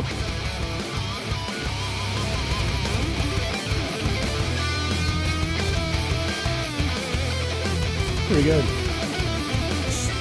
Yeah. Yeah, it's your bangs, dude. Yeah, I'm pretty proud of that. That's still just technically a demo version of that song, because those are program drums. Who's the vocalist? Jeremy Montoya. Sang for a band called Wither the Tide here locally, but yeah, he's pretty good, man. He's really good. Yeah, I've heard that. And that's what makes it, is like, the music could be fine, but if your singer is then your music's you gotta fucking, you need the singer. The singer's gotta fucking bring it, and he brought it on that song. Yeah, he did. Yeah, I'm excited to record the real drums because those are programmed. Okay. So there's some subtleties missing. There's Okay. some little things that make it feel real, you know. And you wouldn't notice the difference if you just hear that. Like you don't, unless you're really in it. Like a lot of people, a lot of musicians, almost all musicians can be like, oh, you know, fucking programmed drums suck. Right. And I'll agree with them. I'll be like, yeah, Right. you're right. But like a lot of listeners who aren't musicians can't tell the difference between programmed drums and real drums. But when they hear real drums done well, Right. they respond to it differently than programmed drums. And this is not true in hip hop. Okay. It's almost the opposite, right? Really? Yeah, if you try to just do straight up hip hop with a real drummer, it can be great, but it doesn't sound the same because part of the whole point of hip hop drums are the sampled, Right. jerky quality Right. of how certain things are put together and layered. Hmm. But yeah, so basically you won't really notice what's wrong with that song until you hear the finished version. And then when you go back and hear that, you're going to be like, there's something missing. And I don't know what Okay. it is. Okay. And that's what it is. It's the fact that Interesting. everything's I never perfect knew like that. a computer. Yeah. You I know, never all knew the that. timing, everything is just so perfect and clean. It's like, you'll hear some guy say it seems overproduced. Oh, and that's why, because It's too clean. interesting. You'll hear that. I did go to my first EDM concert like 4 weeks ago. Did your daughter drag you to that? She did. How She goes, did I "Hey, know? You want to go see Excursion?" And I went, "Oh, shit, that's good." I couldn't believe Yeah? it. I had like the best time, man. You actually liked it? I did like it. Did you dance? Oh, dude, come on. Yeah, of course I danced. Did you? Yeah. Shit, yeah, man. I had a great time. I danced for like, then I couldn't walk for 2 days. Dude, I think it would be hilarious. I'm just trying to imagine you in like a see-through fishnet tank top with like the glowy necklace and the fucking, and like you're just up there rave dancing in shorts and shit. Did you see me? Did you see me outside walking in? And then I had like a thong on. It was weird. But you know what? It was funny because So funny. the conversation came up and she's like, the band of like Excursion is coming. I go, you know, I've always liked like techno. And I go, I didn't know that. yeah, I love techno. And I'm like, I'd like to go to it. She goes, well, let's go. And I'm like, yeah, that's really cool. So we went down there and, you know, it was an all-nighter kind of deal. I didn't get up till like 4. And I had and what was weird, because obviously I'm quite a bit older than the median age people at this rave, right? Except for all the gay guys. They They're were- all your age. You know, there were a few guys there my age. I don't know if they were, you know, If they were your age, they were definitely gay. Or with their daughters. and they weren't with girls, so I don't know. But it was funny because my kid's like, you know, and she thought it was fine, and I go, I'm gonna be the oldest one there, and she's like, no, you're not. And I saw a few guys older. I had like 3 guys come up, not like in a weird way. Like this guy taps me on the back shoulder. He's probably on early 20s. Dude, I love your beard. And my kid looks at me like, what the fuck, right? So we're standing there. This other guy walks by and he looks and goes, man, I fucking like your beard. My kid's like, fuck you. You get like 5 compliments when we go to a EDM concert and no one talks to me. But and I'm sure when they see her with her dad, probably go, either that's some sick thing or that's his kid, you know, so don't fuck with it either way, you know? Because when you're young, you don't like fucking with older people. You know what I'm saying? Yeah. Like, you remember when you're like your early 20s and you'd see like this 40-something-year-old dude? Wasn't it intimidating? It depend. Like, if the guy didn't take any shit, right? You'd go, you don't fuck with an older. Yeah. He's seen too much. Yeah. He's done too much. You just Yeah. don't fuck with him. Yeah. But it was a good time. It was definitely true for me. That's how I handled it. But I know a lot of dudes who were the opposite. Mm-hmm. They had zero respect, and that's what they liked doing was fucking with the old guys because they didn't have any respect and they didn't understand. They didn't get it. That's why I watched a lot of my friends get their asses kicked. I was gonna say, don't underestimate old man strength. But no, I did love it. And actually, we're going to another one this weekend. No shit. Yeah, we're going to another one. I was like, I got to do that again. I even bought, and I typically don't buy. I did buy it. Did you really? I did. That's cool. New Rock. Did you buy a Metallica shirt when we went to that show? No. I remember I bought a Metallica shirt. You did I remember buy buying a Metallica shirt. That concert blew me away. We got lucky with our seats though, because we were right in front of one of those line arrays. Mhm. So we got a stereo sound that actually was good, and our sight lines were great. because any other concert in that venue has sounded like shit That's because what they I've don't heard. bring the rig. Right. They can't fill that sound. Okay. They don't have enough speakers, and the only place it sounds good is if you're on the floor right in front of the stage. But because you remember this when we were walking through, and even Metallica, if you were walking out on the edges, it sounded like shit. It only sounded good when we got to our seats. Our spot. And it did sound. And that, honestly, that concert was probably one of my top 5. And I've seen not as You probably have. That was a phenomenal show. Because I feel like it doesn't count if I'm there performing. You know what I mean? Yeah, I get that. But you've seen a lot of, concerts. It was up there for me. Because even though we got pretty hammed, like we had quite a few beers, I actually remember that whole concert. Like I never truly got fucked up. Like I got pretty buzzed, but somehow I remember all of it. We were feeling good that night. I remember going outside to smoke too. Mm-hmm. And I remember those 2 chicks trying to come up and flirt with us.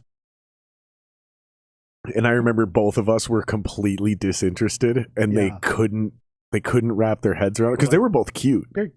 They were both very cute. Dude, we were having a bro night out. Yeah, it's like, dude, we're in our we both zone. have women. Like we're both in like decent relationships and shit. Like we're having our night out. I don't even know if you were with the woman you're with now. No, not then. I don't think you were.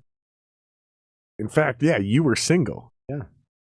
I was with Kate already, but I wasn't married yet. But yeah, we were having a bros night. We were so disinterested in talking. In fact, do you remember when those dudes came up and they were like, "Oh, dude, can we hang out with you guys?" Mm-hmm. And we were like, "Fuck yeah, bro!" And then we sat there and had like an hour-long conversation with those dudes. They're going, "What?" Yeah. That was a good time though. That was a really, really incredible show. I thought they gave. I did see them again at the Target Center. A friend of mine called, and him and his wife, and then a girlfriend of theirs, had an extra ticket. Like, do you want to come with us? And it sounded like complete dog. Really? I was like, this is terrible. This is the worst show ever. That does surprise me. Yeah. But I will still say, without a doubt, XL Center is the best concert venue in town for a mega band. I've never seen a band there that sounds. Yeah, I've only been to a few shows there, but I would still agree with that. Doesn't show. And but where we saw Metallica, I thought they sounded good. I did see GNR there, but I had to see 30 years. You said top 5. So who's number 1? What's the greatest single concert you've seen?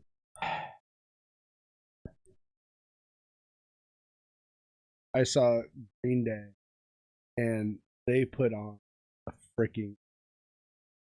Green Day was incredible. I think vocally, I guess. Pull that mic back to you again. I guess it depends on the best vocals concert I've ever seen. Move this for you. No, you just stay comfortable. I'm just gonna move it to where it's. All right. So, was Queensryche. They were.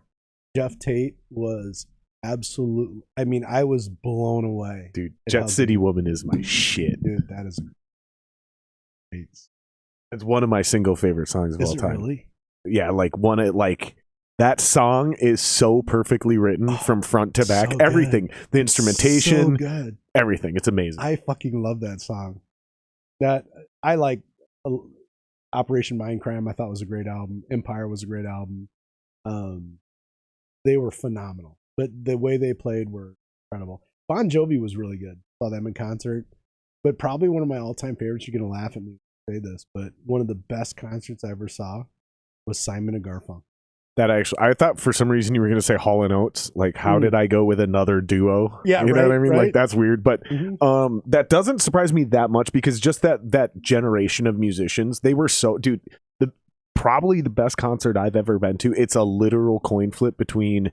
and both of these were not in their prime. Right. It'd be a toss-up between Van Halen and Elton John. Elton John, and I think Elton John took it because even at his age, I was truly blown away. Whereas, yes, I was blown away when I seen Van Halen, but I literally wished that I'm like, man, if they're this good now, I wonder what they were like in their prime. No, that was post David Lee Roth. Yeah, but it was also with David Lee Roth. Oh, okay. So it was like 2012 when they got back together. Yeah. I would have liked to have seen them. I remember when 1984 came out. I mean, that was like, yeah. That to me was the same experience when I heard Appetite for Destruction for the first time. It was like, it was groundbreaking. You know what I mean? It was like, oh my God, listen to that sound. And I'm not obviously as musically inclined as yeah, I would have loved to see. I thought David Lee. He was great. Even at his age, he was amazing. Eddie was amazing even at his age. They didn't have what's his name playing bass anymore. They had their Eddie's kid, Wolfgang. And he was pretty good, but I don't know, it wasn't really the same. I was very unimpressed with Alex Van Halen. Really? Yes, very unimpressed with Alex Van Halen because I always thought he was one of the best drummers in the world until I seen him live. And I was like, this motherfucker's overrated. Like, for real. Who do you think was the best drummer of all? For me personally, I think I'm going to go with John Bonham. Yeah, it's probably him in my eyes. Because for me, when it's like being the best, it's a combination of skill and songwriting ability. You know, and it's not just how dope you can write a part, but it's like, do you know how to write what part? You know, that's why I think Ringo Starr is probably one of the most underrated drummers of all time because, yeah, he sucked. He wasn't even the best drummer in the band. But he knew how to write drums to a song. Like, and it's not just about going doom, doom, cat, doom, doom, doom, cat, doom, doom, doom, cat.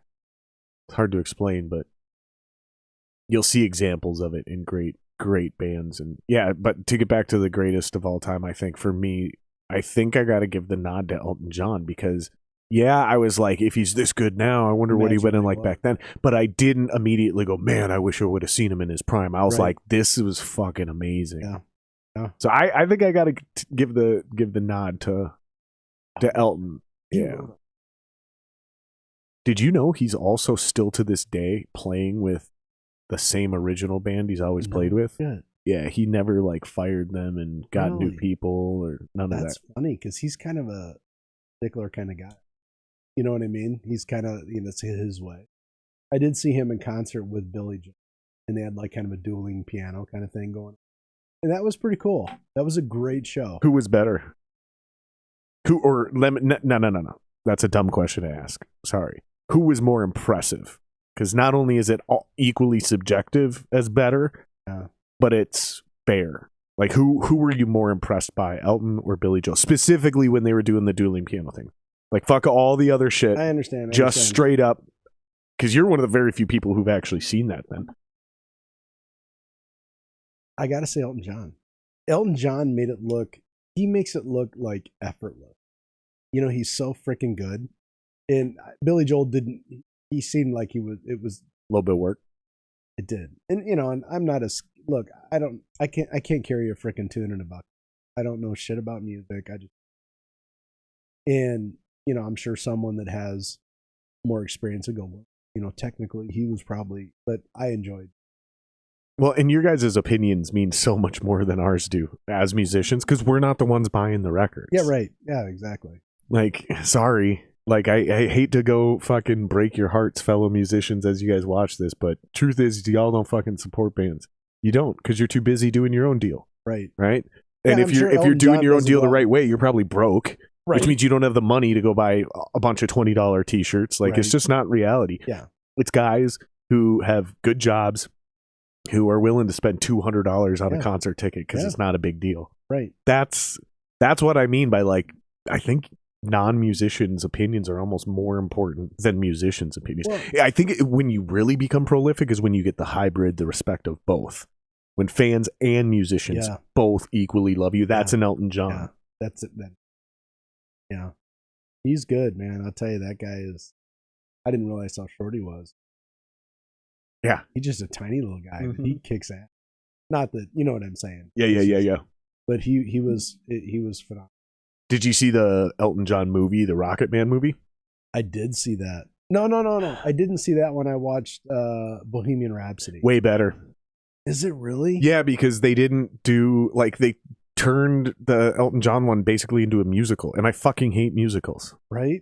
I can't stand them. Right. Like, even when you're doing Elton John songs, like, he's sitting there talking to somebody, and then all of a sudden he, like, turns around and goes to the camera. He's like, I packed my bags last night, pre-flight.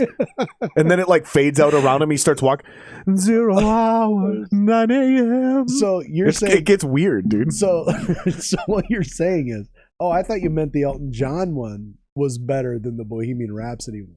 No. The Bohemian Rhapsody one was better. Way better. You know, that was even with it not being 100% accurate. And I don't know what wasn't accurate. I mean, I was a big bunch of little shit. Yeah, okay. But I thought that Bohemian Rhapsody.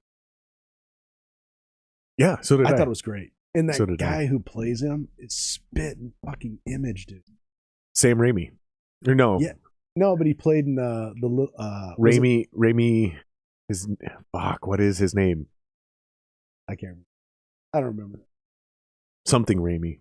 And didn't he play in that movie with Denzel Washington where he was a detective, The Little Things, I think? He was in that too. He's a good actor. He's great. He was in a show called Mr. Robot.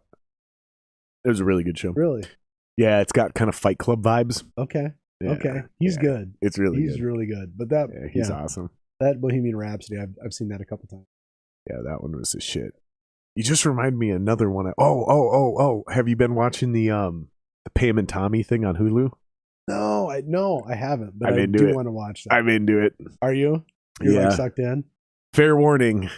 Spoiler alert. Oh, here we go. There's a scene where he has an entire conversation with his dick, and they show the dick. Like, there's a healthy dong shot. That's good to know. Now I'm prepared. So when I watch that, So don't watch it with your kids. Yeah, no shit. No, I do want to see that, though. Did you see the Motley Crue one? The Dirt? Yeah. Was that any No, good? I haven't seen it yet, but I heard it's great because I it's heard that based off too. the book, and I heard the book is truly great. Really? Mm-hmm. Yeah. That's that was certainly a different. It's funny when you see that like bands were in the 60s, 70s, 80s. It's just different culture. Same core shit. Yeah, that Pam and Tommy one's pretty good, dude. And dude, you forget how hot she was. She was. Like Pam she's Anderson, hot. she is still gorgeous. But dude, I'm telling you, man, like they got this girl to look a lot like her. Really? They put prosthetics on her. They put like fake tits on her, like not implants. Yeah. They put like a chest piece. No shit. Yeah. And then they gave her like a fake forehead. I think they did something with her cheeks, something with her lips. I think they both have fake teeth, like dentures they put in. They really got her to look just like her. And when you're watching it, you're like, God damn, dude, I forgot how hot she was. She was incredibly smoking hot. Yeah. Dude, it's crazy. I saw her on, I can't remember what it was. You know how these 60 Minutes or whatever shows are.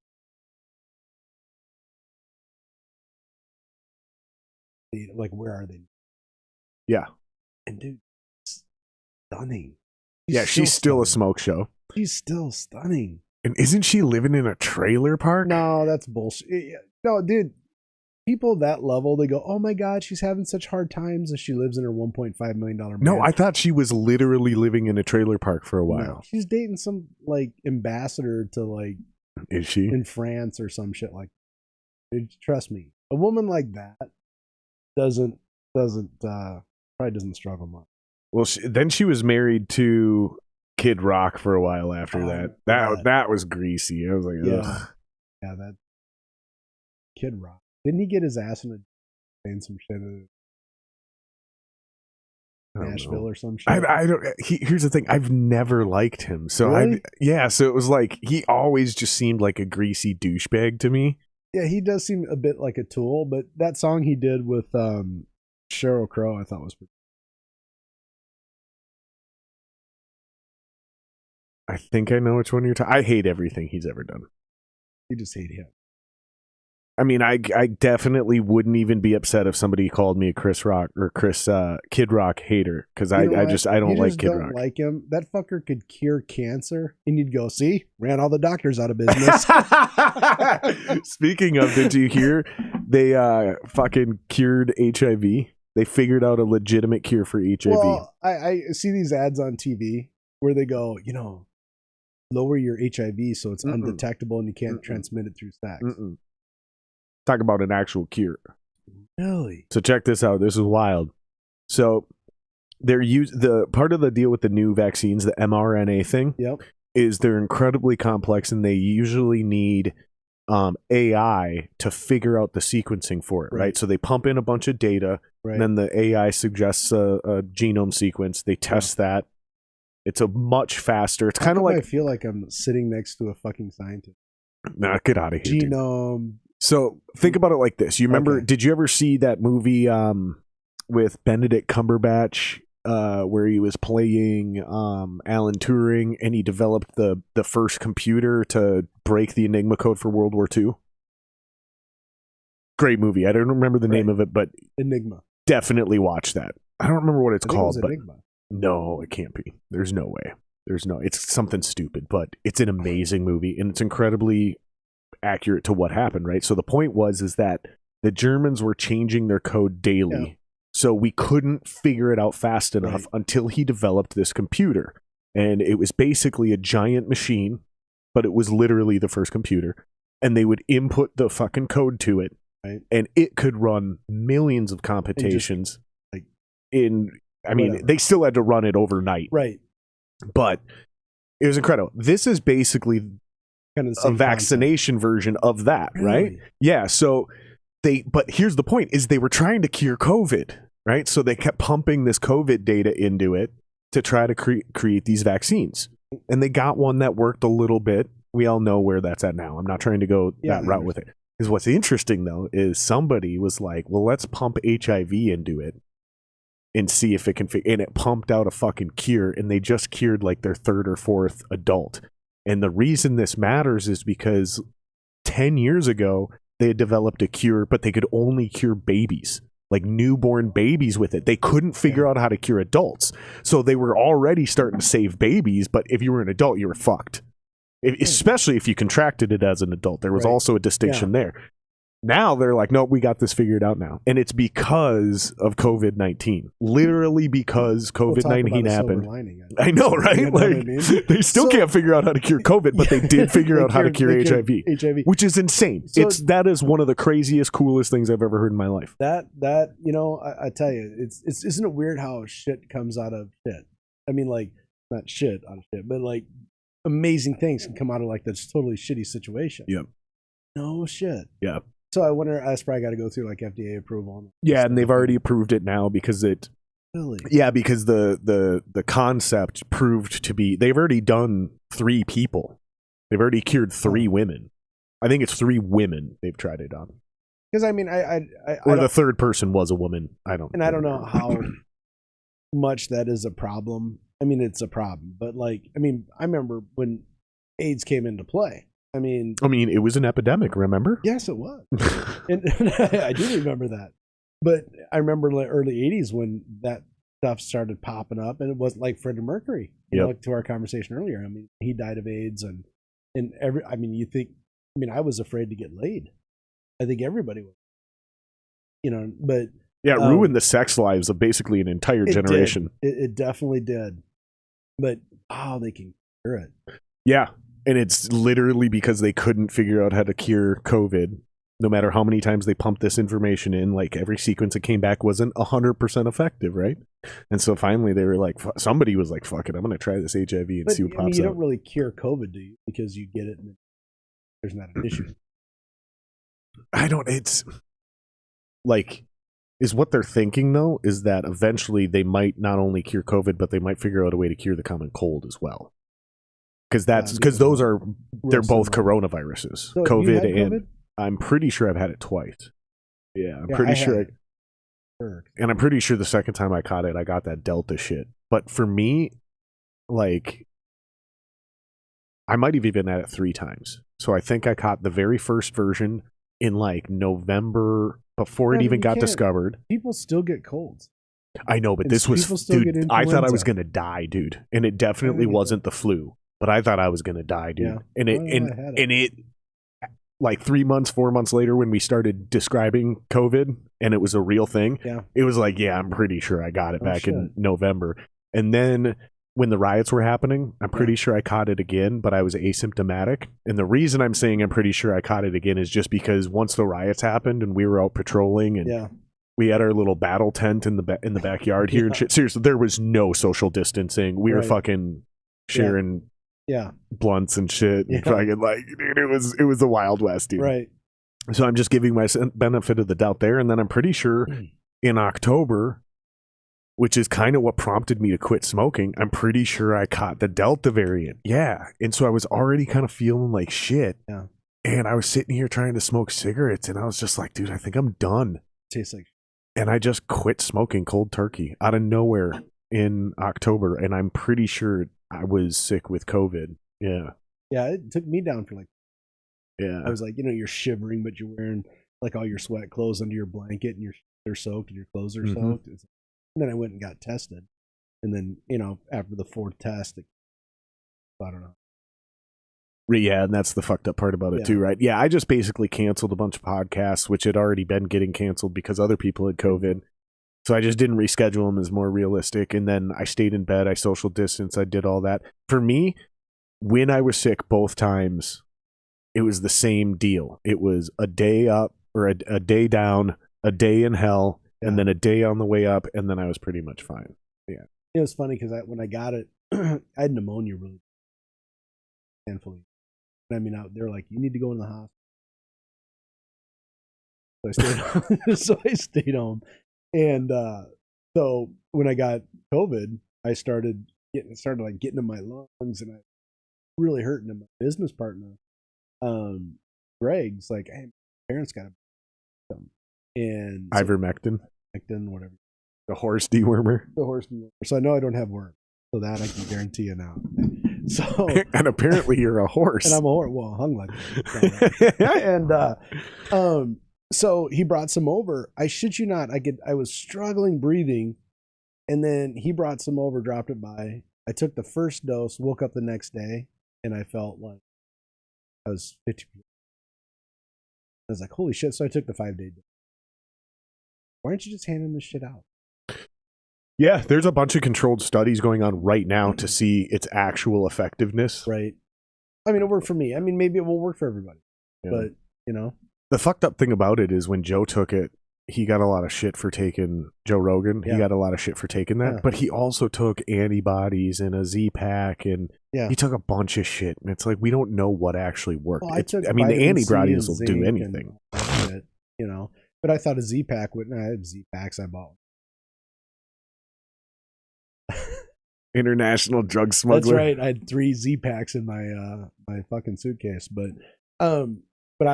I heard that didn't do anything for it. But the ivermectin, I swear by it. And I don't know.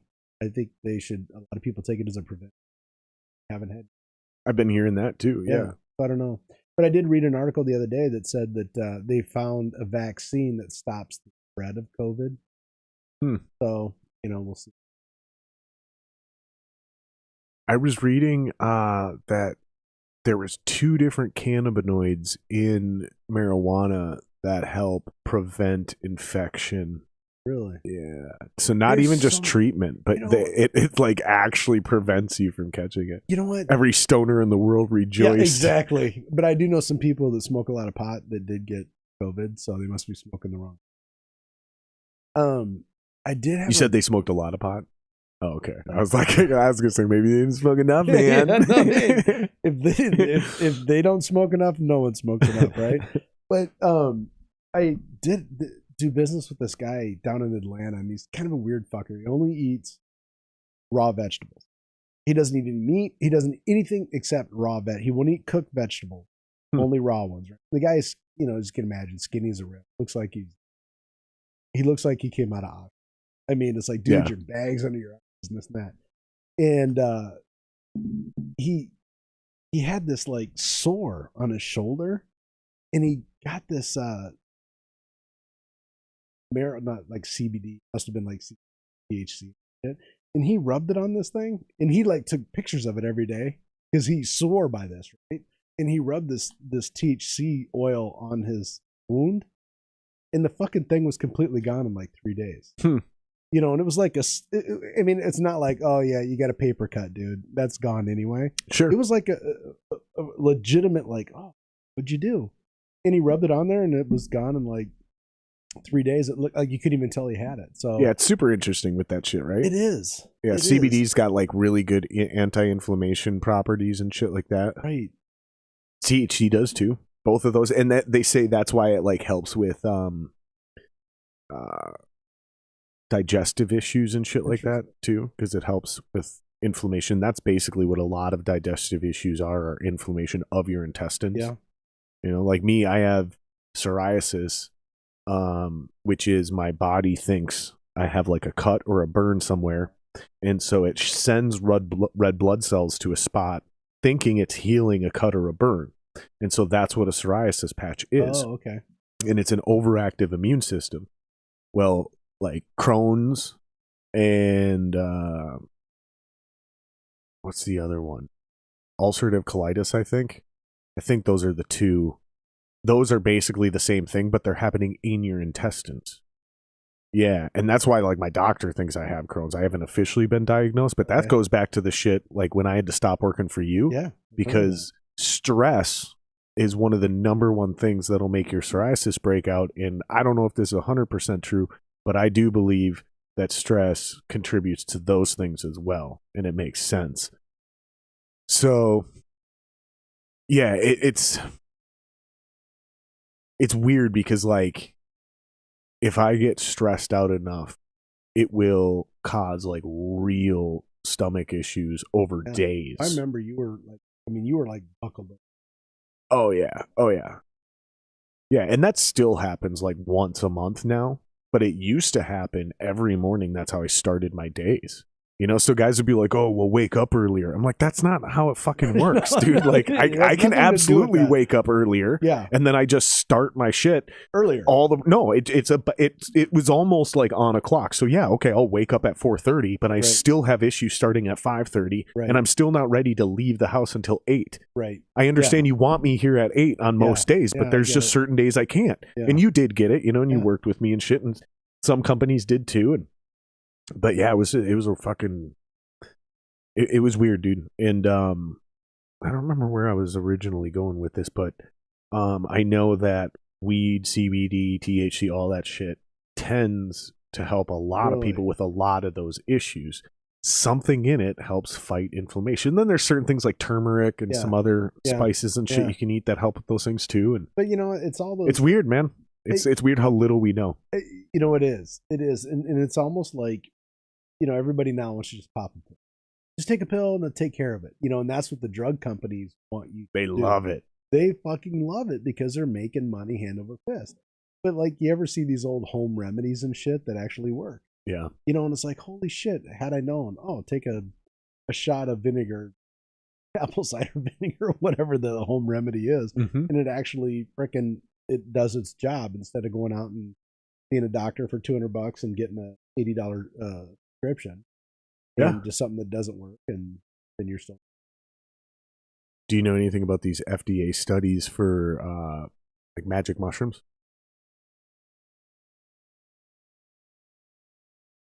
That is using those to cure like drug addiction. Oh shit, you're cutting out again. Am Pull I that cutting back out to you a again? little bit more. Yeah. I keep cutting out. So I bought stock in this company. It's publicly traded stock, and that's their whole basis of their research is how to use magic mushrooms to cure all this shit. Yeah. Yeah, I was reading it's actually helping people heal and rewire neurological pathways in their brain. Yeah, my dad had his aneurysm. He's not doing super well. Yeah. But I was joking around with my mom and the doctors. I was like, how soon can I give him magic mushrooms? And they were like, what? And I was like, don't even tell me you don't know about these FDA studies. Wouldn't you? I mean, at that point, when you're that fucked up, what's the difference? Right. When you're in that bad of shape, I would try anything. What's it going to do? The only thing I worry about is if he like freaks out. Right. Yeah. Well, that's why, because we talked about microdosing, I think last time we got together. Yeah. I don't know if it was in the other podcast I did with you or no, you and I we were just hanging out. Yeah. But there's a lot of benefits for microdosing. Yeah. And I think you're not joking. Kind of like you said, if you go to the heroin doctor and he knows how much to give you, it's worth a shot. Yeah, it's really interesting because like specifically the mushrooms one.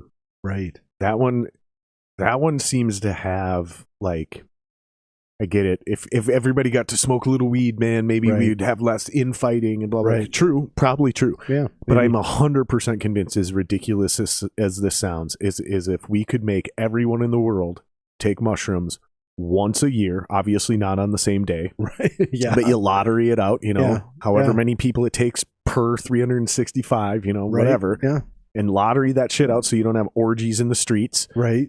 Dude, I'm telling you, we would cure all the fucking problems. Like if everyone, including the world leaders, CEOs, everyone in the world once a year was required to do like a legitimate amount of mushrooms. Right. Like a real amount. I'm telling you, motherfuckers would figure out how to purify water. Right. We'd be growing fucking food in the desert. Right. Well, they say it unlocks things so you can see things like super clear. Yeah. But there again, I think you're going to see things as clear as your mind's capable I'm of guaranteeing seeing you, dude. I'm telling you, like a guy who runs a cartel would just be like, I'm done. I found Jesus. And he would like quit selling crack. You think so? I'm 100. One of the human traffickers would be like, I'm done. This is super fucked up what we're doing to each other. And I'm causing a lot of these problems in the world. I'm 100% positive, dude. Okay. Not all of them. I know. But then once a year, you just, just like any other form of brainwashing, just once a year, you just knock another peg out the ladder. Jared and his mushroom farm. You're plugging the shit already. Dude, this is how the aliens are going to control us. They give us mushrooms. They're going to mist it from the sky. Yeah, exactly. Like you see at those grocery stores over the vegetables, it'll be like us. Yeah, like when the fog lowers, it's just going to be fucking aerosolized fucking. Yeah, no shit. I don't know about that because I think a lot of that depends on your moral compass. It's like, because we talked earlier about like how people in different regions of the world think differently about shit, right? True. So, if you think it's okay to, and I don't know how anyone can think it's okay to human traffic, but they do it because it's a financial opportunity and they can make money at it. I don't think they think it's still okay. You know what I mean? So maybe that would work, but like, so is what you're saying is we have to seriously take like psychopaths who are in prison, people we know don't have a moral compass at all. Right. Test it on them. Test them. Yeah. Fucking macrodose them with mushrooms and see if they get any humanity back. Because if they get any humanity back, then it will have exponential effects on anybody else. But if you're raised, I think, it's that nature nurture shit, right? So if your nature, the way you were raised, says it's okay to beat your dog, you can dose all you want. You still think it's okay. Sure. Because that's what, Putin probably thinks it's okay what he's doing, whether he's taken 8 pounds of mushrooms or not. Well, it's interesting too, because like to go back to the Putin thing, he is almost delusional about how he's doing it because his whole thing is like, well, those people are Russian, and one day they woke up and they're outside of the protection of our... It'd almost be like if the United States fell overnight, and then it was just the states in the middle of the country. Right. We're still America, and fucking Tennessee just fell on the outside of the border.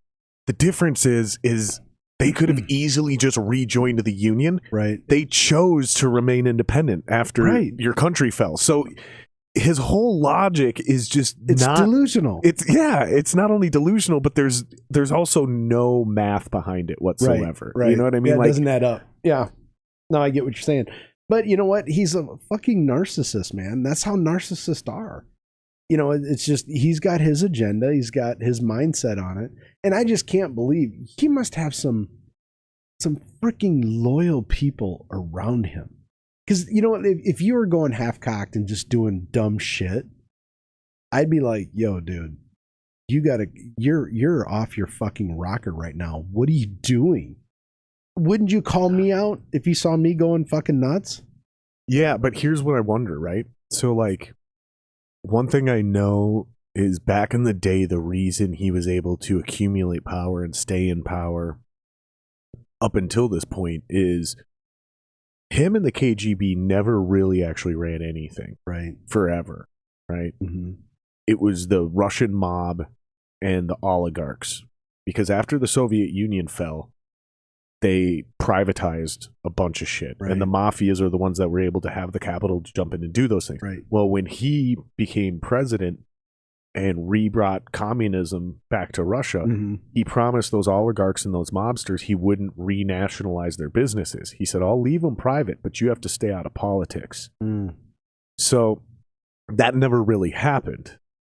So basically, it's kind of like this exchange between the rich and powerful in Russia, allowing him to stay in power as long as he does things that are in their interest and allow them to make money. That's why they're confiscating. That's exactly what I was getting at.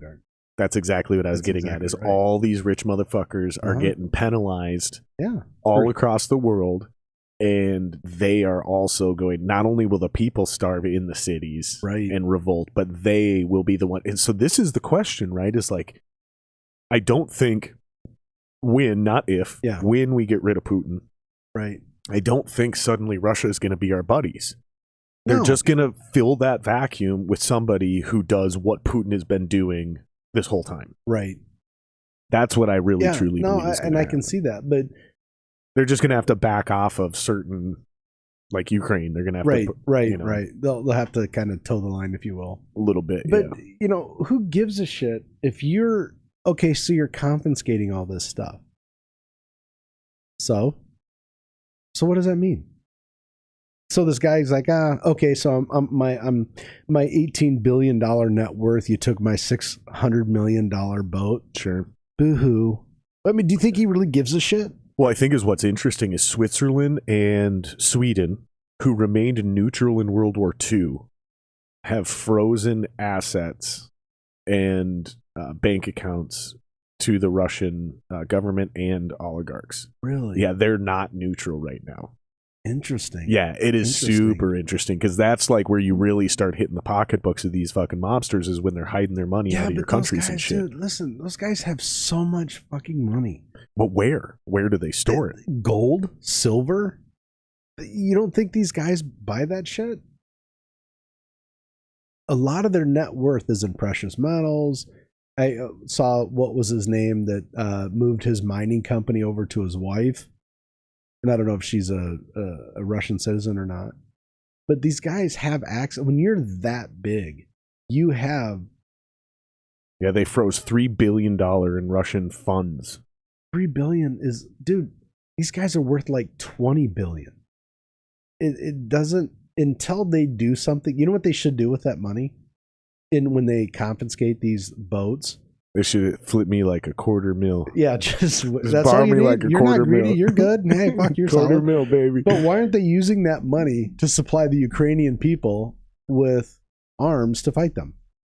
Let them fund the other side of the war too. I mean, who cares? Okay, so that's what the Swiss did after World War II fell.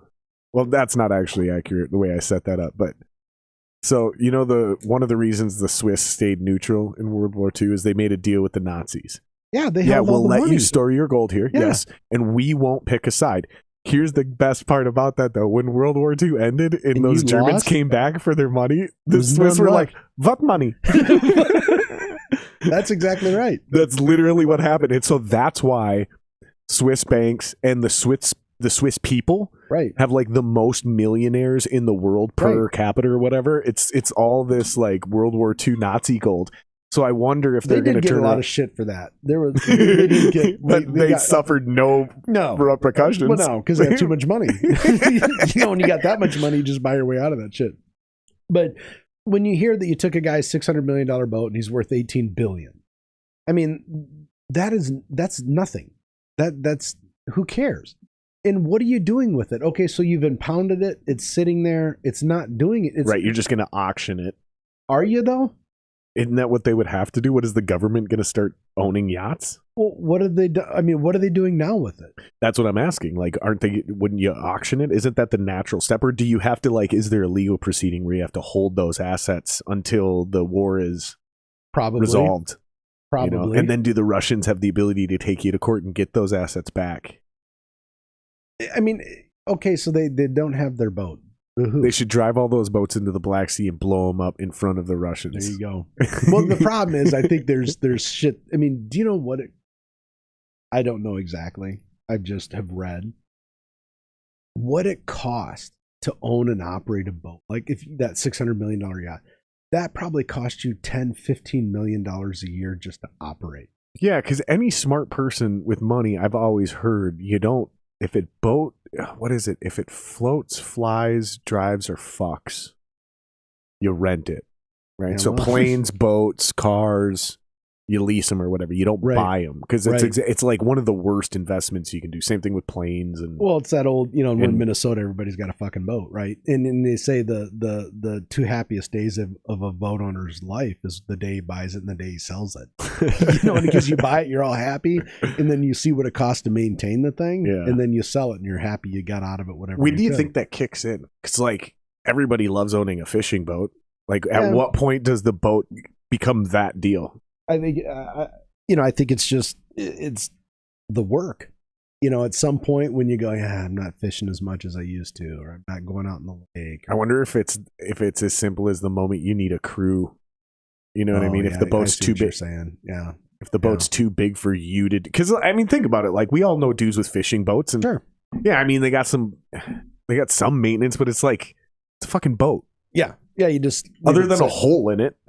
Right, yeah, just you put it on the Oh my god, the engine blew. Okay, like it's not like your those car. Those are expensive though. They can be if you get like those crazy fishing boats and those crazy speedboats. Sure, but I'm just talking expensive. Like an outboard motor is very expensive. They're horribly expensive. I mean, $3,000 to $5,000, right? Yeah, I guess. Yeah. I mean, that's a like lot I said, of money. But that's no more crazy than a car is what I'm getting. No, at. that's true. You see what I'm saying? But I think there probably is something to it. Like when you get to a certain size of boat. That's what I'm getting at. Yeah, I wonder when that is. But how much? Just think about this. I mean, keep this in like perspective. How much money do you have to have where you go, it's $15 million a year to maintain my boat? I don't get it. Yeah. So do you think if you've got that kind of revenue coming in or cash flowing enough to service that, do you care if they take your $100 million, $200 million yacht? You're going to go, you know what it is? It's an inconvenience. But what if it's not just the boat? What if they're also taking your villa? And you know what I mean? So now it's like, okay, technically you could get to France, but once you get there, you no longer own or have access to anything. Right. Now, maybe it is more than an inconvenience. Right. Well, they did take apartments in New York City. Did they really? See that? Yeah, I did see that. They were talking about, I hope the Russian fuck across the street loses his fucking properties too. Piece of shit. He's a real slumlord. Is he? Yeah, the fucking dude who owns the we talk about it every time anybody's here. That house. Really? That fucking That's house. the one. He's a Russian dude. Yeah. Really? And he's a fucking slumlord. I hope the fuck. Really? But I bet you the city of Minneapolis won't because they're fucking cucks. Well, and all they do is virtue signal either. So he makes a lot of money off of Minneapolis real estate. He may not be an oligarch, but he's a shady Russian. Let's fucking punish him. Listen to you. You're fucking like, civil rights. Fuck the Constitution. Listen to you. I got a buddy who's Russian, and he's like a great dude. Fuck him. And I know you're not singling out Russians and saying they're all bad people, but I think we need to intern them. Come on, man. It's fucking World War III, dude. No, it's not yet, hopefully, but I don't know. I think they gotta start turning that shit into some capital and start funding Ukraine with their own money. See how they like it. Well, I saw McDonald's is getting out of the Ukraine now. Taco Bell. It's funny because is it Yum Brands or whatever owns Taco Bell and Pizza Hut, and they go that is Border Foods. Is that owned by Yum? Yeah, I think it is. I can't remember, and I guess Anyways, regardless. But they were going, we are no longer investing. This is what I saw today. They go, we're no longer investing in new restaurants in the Soviet or in Russia, but we are taking all our profits in that country and putting them to humanitarian effort. So in other words, you're still conducting business there. right. Okay. So you're not putting a squeeze on them. And what humanitarian efforts are you really doing with your profit? Right. What does that mean? What does that mean? Define that. But Right. people read that shit and they go, oh, look what they're doing, such a great thing. We're McDonald's, and hats off to them. They said, no, fuck you. We're closing our stores down. They employ 62,000 people in Russia to run their 857 stores, evidently. I don't know how that math works. But I'm going, okay, they've said, no, we're not doing that. And I support that. Visa and MasterCard no longer are accepted in Russia. You can't use a Visa and MasterCard over there. Yeah, that was another thing I wanted to talk to you about, being your background in the credit card industry. Is like, yeah, how is that going to fucking affect all of that shit going on over there? That's going to be fucking wild. Well, you know, every country has different rules to Visa and MasterCard because they police the whole thing worldwide, you know, because banking laws are different in each country. So I don't know how that would work over there because, like, when we looked at opening an office in the UK, interchange worked completely different than it works here. It was a whole different kind of process on how you generated your revenue. And like Italy's way different. We looked there. Italy was, I mean, it's like the mafioso. Like that. Still, huh? Yeah. Really? Oh, yeah. Oh, yeah. I mean, they figured that out. But I don't know how it works there. But just the idea that I can't use my Visa or MasterCard or accept it in Russia now. So you're forcing them to either go cryptocurrency or, you know, obviously currency, cash, Sure. or cryptocurrency. Well, it'll be crypto because they're what is it? What is their fucking Ruble? Yeah, the ruble's worth shit. Nothing. Yeah, it was like I saw the ruble the other day was worth like 0.80. Yeah. I mean, I'm going, holy shit. Yeah, it's fucking So it's wild. 110 rubles or 120 rubles to the dollar or to the euro. Some shit like that. Yeah. Yeah, It's like ridiculous. And it's not even bottomed out yet. It No. hasn't even hit the bottom. But see this, and So they'll go crypto is what I'm getting at. That's what I think. People will have to. So, but you know, and I think the United States government wants to put like $2 billion into policing cryptocurrency. You know, which I don't know how that'll ever happen. But and I don't even understand fucking cryptocurrency. I don't. I mean, I kind of understand the concept, but like how you mine for it and all this shit that's Sure. floating around. I don't. But so they want to go to cryptocurrency, which they said would be great for like Bitcoin because that's the most common cryptocurrency, which has still done nothing but kind of fucking slide with it. But, Really? Bitcoin Yeah. is sliding with the whole deal? yeah, last time and I don't follow it that close because I don't understand it, you know, and maybe I'm too lazy to learn it, but no, I'm probably not smart enough to learn it.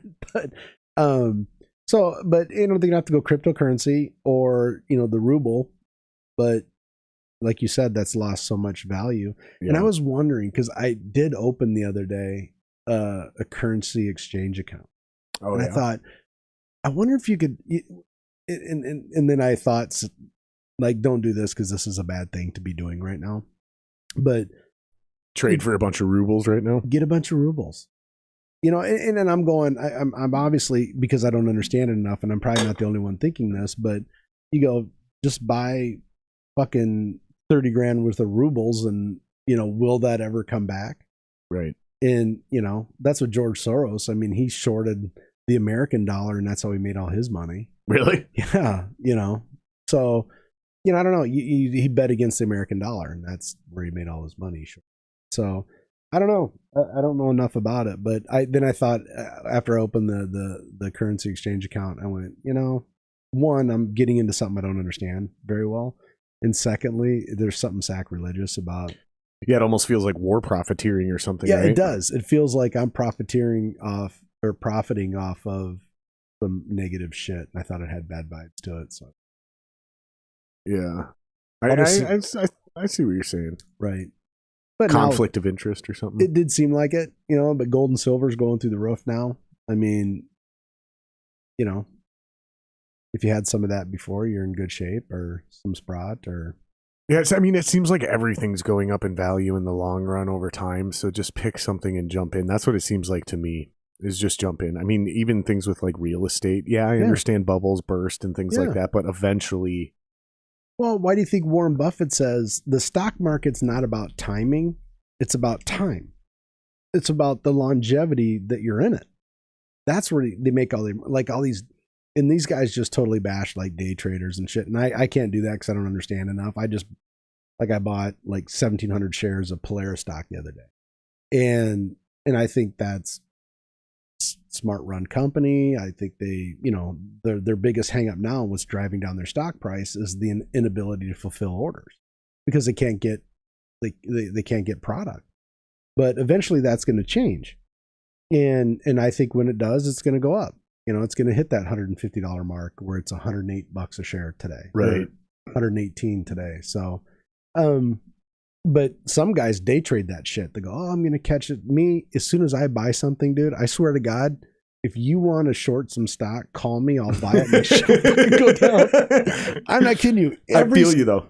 Every fucking stock I ever buy goes down right after I buy it. I swear to God, it goes down every time. That's what a lot of the real estate ones I've jumped into have done. I mean, I haven't like lost my ass or anything, but yeah, I've definitely lost like 10% of whatever that portfolio was worth when I invested into it. But you're doing those, and you're getting dividends on those, right? Over time, yeah. Right. So I understand it's kind of like, and that will definitely come back up, and I'll still be getting dividends. So yeah, it's a little different vibe, but like still, even when I jumped into Tesla, like I made, dude, I can't believe how much money I made on Tesla, and then I should have cashed out because it immediately went back down. And not only was I back to where I started, but it was like playing blackjack. I was actually down a little bit. Right. And it was just like, fuck. Yeah. So it's like, but I tried to take that idea of like, no, it's not about timing. It's about time. But every time I do it, it's exactly what you said. Like I've never made long-term money in the stock market. So I'm starting to wonder if I should do not just shorting shit, but like what you were talking about, which is like, okay, I want to get in almost like a day trader, like hold on to this for a month and then get out. Because I've made my money on it, count my chips while I got them now, instead of trying to fucking... Dude, I don't know, man. I'm really bad at the stock market. Dude. I've only made money in stock long term. I've never made... That's not true. I bought Gateway stock back in the day because my buddy worked there. I think I'm past... where I can get in trouble for insider trading. I made $80,000 on that transaction. Wow. He goes, dude, you got to buy this stock. It was like $16 a share, went up to like How much do you have to invest to make $80,000 in something like that? Well, it depends. Depends on what the, it all depends on where the stock's going to go, right? Yeah, I'll take one more. Yeah, thanks, man. There's so many variables, and like I bought Ford stock at $16 a share 3 months ago, went up to $21 a share, and I go, holy shit, I'm up like $8,000. And I was like, I should sell this shit. I'm like, no, Ford's a good company. This thing's gonna go, and now it's down to like 20 cents less than I bought it. So I missed my window.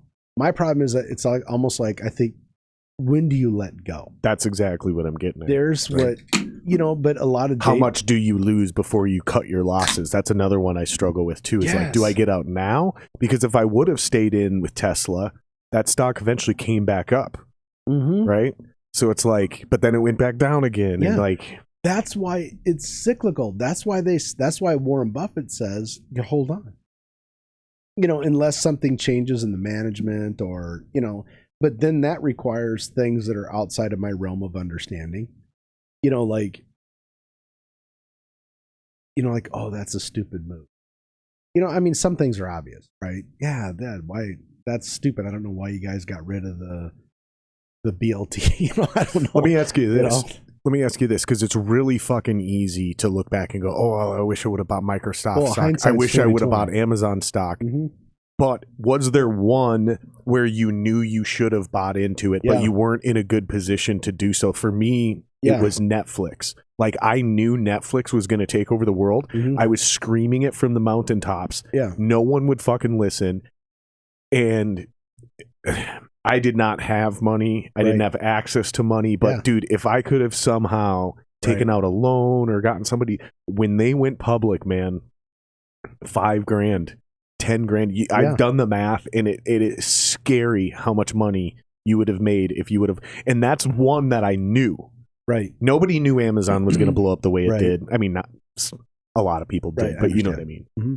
What is one like that with you, where you knew? I have you two knew, of them. I have two of them. and you still didn't pull the trigger. The most recent one was Polaris during the pandemic. It went down to $30 a share, or like $35 a share. And I was in a position then where I had some other obligations I had to meet that were very substantial. And I go, if I would have just bought what I have in Polaris now, if I would have bought it then, I would have made $2-3 million. And Holy shit. the other one that I shoot myself for, and this was a handful of years ago, is Ford stock was down like around $1. And I know it sounds like you couldn't buy a fucking dollar stock, dude. I mean, I didn't, because I had other things going on that I just didn't pull the trigger on it. Not that I'm some big investment, I'm not. But those two kind of haunt me. I'm like, man. And the funny thing was, my buddy was going, dude, you got to buy Polaris stock. It's under $40 a share during the pandemic. But the amount of fear that everybody had during that time, they thought nothing was going to come back. Italy at the time was, people, their death rate was just off the charts, right? So we all thought, shit, that's going to happen here. And so I'm like, dude, I'm not buying that, even if it was at, $40 a share. And I wish I would have. Yeah. Because that would have been, so what is it at now? Today, I think it closed like at 118 something a share. Wow. Yeah. But you got to realize that I have over $250,000 in that stock right now. Right. Had I put that money into it when it was I bought in at $130 a share because I thought it was going up to $170. Had I bought in at $40 a share, I would have had 4 times the shares. Sure. So it would have been a complete home run. You know what I'm saying? So it's like, but you know what? You can't. My stepdad, who I love dearly, he told me one time, he said, look, he goes, you can never look back at your decisions because you made the decision at that time based on the data that you knew at that time. So if you get new data after the fact, you can't second guess your decision. It is what it is. Right. And that's why I asked the question the way I did, because it was like, for me, it wasn't a decision. I just couldn't take advantage of it because I didn't have the money. But I knew that stock was going to blow up, and I knew how and I knew why. Like, that's the other question is like, so how did you know Ford or Polaris were going to come back as strong as they did? Polaris, I knew because I knew what it was at before the pandemic. It was up over $100 a share. And like Polaris came out with like the Razor, like cutting edge kind of shit, right? That was just skyrocketing their stock. And I did believe the pandemic wasn't as serious. I was one of those like, dude, this ain't that serious. I know, Italy's going through what they're going through, but I didn't think it would be like the Spanish flu where we lose like 112 million people. I didn't think that. But so it's how do you know? It's like, how do you know when you're in love, right? It's a gut kind of feeling. Yeah. In Ford, I knew just took some bad beats, and they were so big in the truck market that I knew that would definitely come back. Interesting. I'm just checking real quick. I just want to see how many current corona deaths there's been.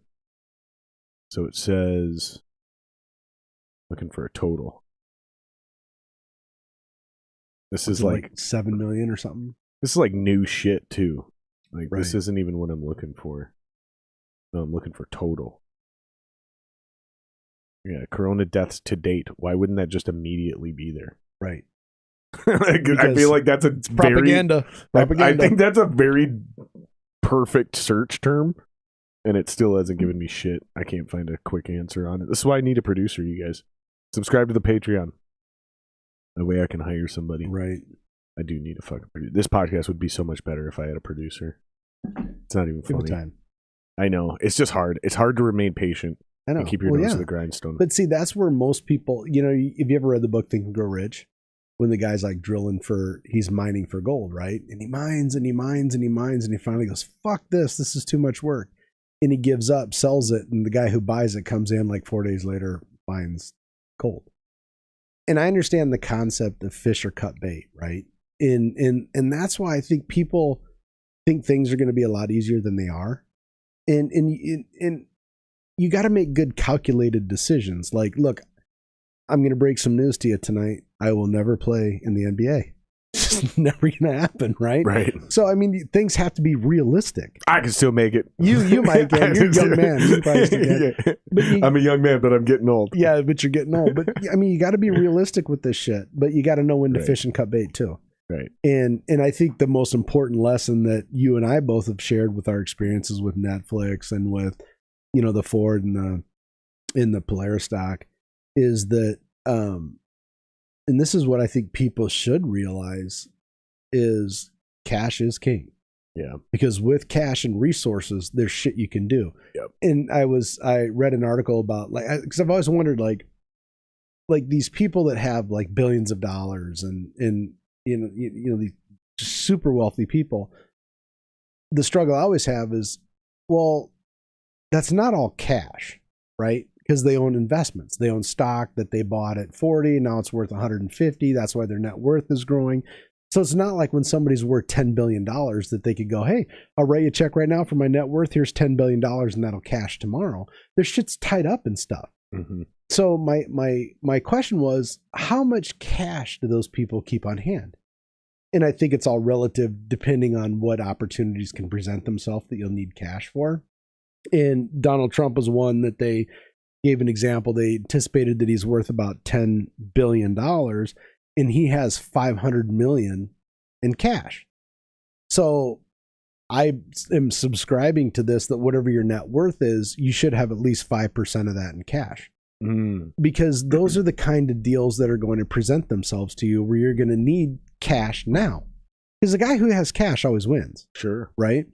And Jeff Bezos, I mean, he's the richest man in the world, or him or Elon Musk, right? Yeah, they keep going back and forth now. It's kind of a, you know, whatever. But he's got, and he's at such a phenomenal level with $170 billion, but he has like $5 billion in cash.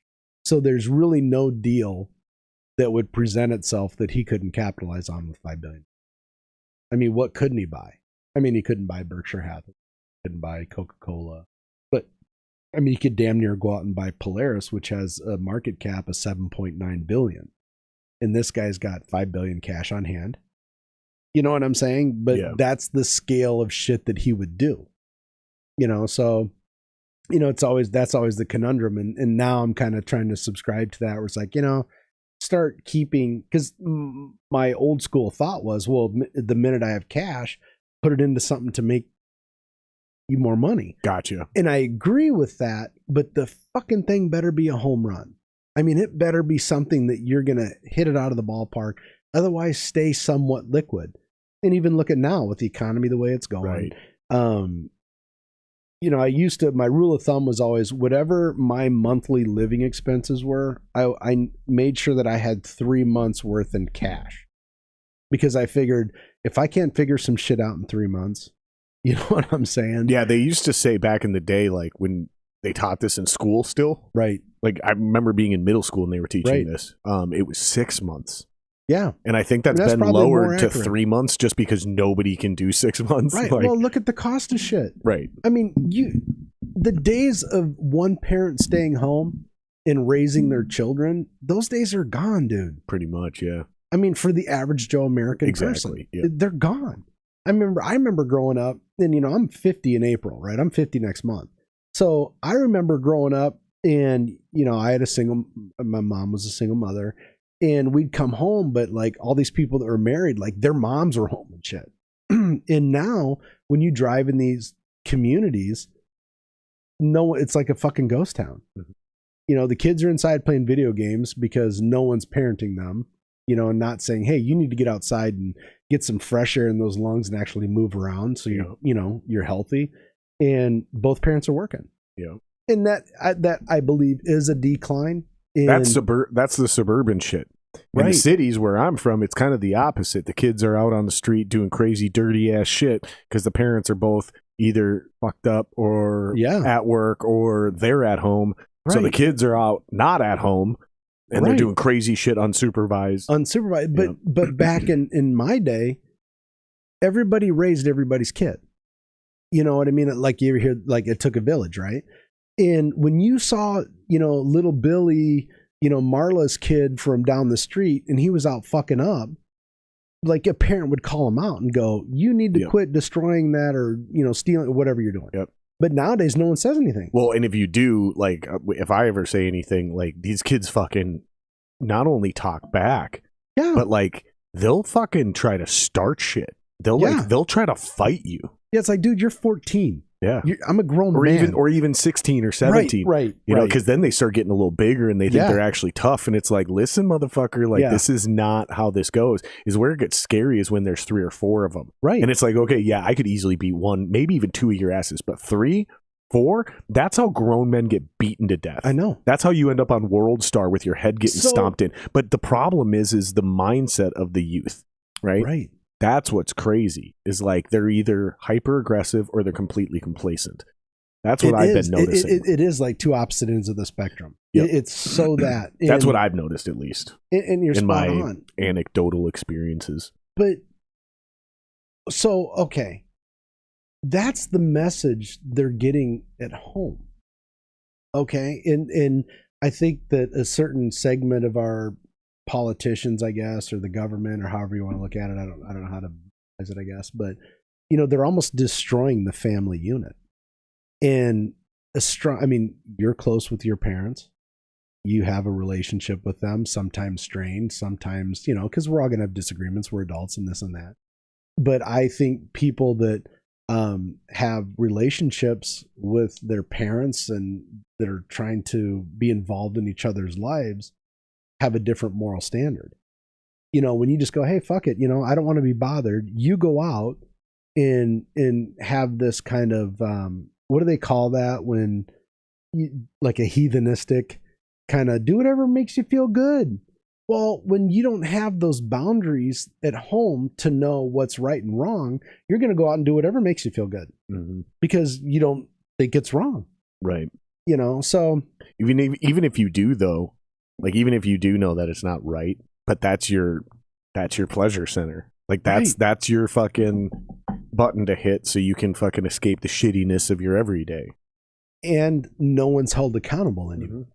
You can do that. Well, little Jimmy had a tough growing up, so the fact he smothered the neighbor's little kid, we're going to forgive him for that. No, dude, you got to be accountable. I understand that. And here's the thing too. It's like people go, well, because people have access to so much more information now, people should know. You all right over there? Yeah. You ever get those like weird, like chills? all of a sudden just like, it goes straight up your spine. What the fuck? I heard old wives' tale that's a ghost or a spirit passing through you. Obviously, I don't believe that, but hey, could be. You never know. You won't know until you're one of them, right? But I don't know. I just think that because people have so much access to information, it's good and bad. It's good if you know how to decipher the information and know what is good and bad. But it's bad because you can find a following regardless of how fucked up you are. Right. You can always find your tribe. Yeah. Because I can access somebody in Sweden who's as fucked up as I am. Yep. And we're going to validate each other's feelings and promote the bad shit that we're doing. So you get, why stop? 100%. It's just weird shit. I don't know. Well, let me ask you, man, as far as like the economy and inflation and all this shit goes, if suddenly you got elected president and you were able to make decisions, like what do you think one thing we could do right now to make our American economic situation better? With all things considered, like what do you think is one thing that you could do to make the... And I'm so not even close to qualified to even answer this question, but I think that it's funny, like when inflation hits, it hits gas. That's the first place it hits. So I think it's super important. And did you watch Biden's address the other night? No. I State of the Union address. I watched it. And you know what? It's funny because some of the shit he says, and I'm not a Biden fan. I'm not afraid to admit that. I think he's not qualified for the job. Not that I am, but I have a right to my opinion. He says we need to produce things here. I think we're too independent on China. All our drugs are made in China. All our fuel we're buying from Russia or Venezuela or wherever the hell we're buying, right? When we have the ability to get those things here, we need to become more independent. And I think every American would go, oh, well, let me ask you. I would gladly pay 5%. Well, we're doing it now. We're paying more than 10% more because of inflation. Would you pay 10% more? Let's say gas was a year and a half ago, like $3 a gallon, let's say, just as a talking point. Would you pay $3.20 or $3.10 or $3.30 to know that it was produced here? Yeah. So would I. Well, especially if you think about it, like if you took that philosophy and you extrapolated it across all the industries, more American workers have more jobs, and we know that they're going to be higher paying than the shit over there. So yes, the cost of everything goes up, but when there's more people with good jobs here, they can afford those things. Like one of the only reasons we worry about costs is because we don't have well enough paying jobs here because there's not enough of them, right? So like the only reason it matters that we have foreign oil and it's cheaper. The only reason it matters that we try to keep cell phone costs down and shoe costs down and everything that we make over there is because we don't have enough people here making good livings. Right. Because like my Red Wing boots are $300. Yeah. But they sell plenty of them. Yeah. They sell plenty of them. And they're made here. Because I know that when I spend my $300 on an American-made product, those people are being paid well, the materials are quality, and those boots are going to last a long time. Those boots are so good, they can actually just be resold. Right. Like what I mean by resold for the listeners, especially the international people, I mean a new sole on the shoe, not like I'm going to sell them. Resold. Yeah. I'm not going to resell them. But you can resole the shoe. If we started making Nikes in America and suddenly your $200, $300 Nike is now $400, $500, $600, people would still buy them, especially knowing if we're going to turn back to a repair economy and you can go get your 1998 Jordans resold. You know, you go to the shoemaker, you know, the shoe repairman. Right. Same thing. You know, we have issues with like right to repair. Right. With the cell phones and shit. Like Apple creates proprietary devices and then makes it illegal for anybody who's not Apple to work on them. So they create planned obsolescence, which is another thing that drives up inflation, right? So if we get rid of those boundaries and start making those products here, you'll create more hands-on people and peripherals. And that's what I'm really getting at, is you get the peripheral industries surrounding. So keep it with the shoe thing to keep it simple. You make the Nikes here. Well, more people are going to have a hard time affording them, which means they're going to value them more, which means they're going to want to have them last longer, which means you're going to have shoemakers and shoe repairmen pop up. That's an interesting spin because we've become a throwaway society. Exactly. Like, you know, it used to be when your TV went to shit, you called the TV repairman. That's exactly what I'm getting at. So we've gotten rid of the TV repairman's job. So he's unemployed now. Yep. And because it's cheaper just to have the shit made in China. Exactly. That's exactly what I'm getting at. So you've not only collapsed the manufacturing industry, but you've also collapsed the repair industry. Well, what if we bring both? You bring one back, I think the other one, and let's stick with the TV because it's more elaborate. Right. Well, now we have a need for a repairman to be able to buy circuit boards. Right. So now we have a need to make circuit boards here in America instead of buying them all from Taiwan. Now all of a sudden we have a fucking gold boom where the value of gold goes up because now we need gold to make circuit boards. Right. Blah, blah. The peripheral industries that would, the guys who make flux, soldering flux, that industry suddenly hits a boom in America. Right. So suddenly, in an entirely, now all of a sudden somebody goes, you know what, flux is too fucking expensive. Some guy, I'm going to figure out a new way to make cheaper flux. Right.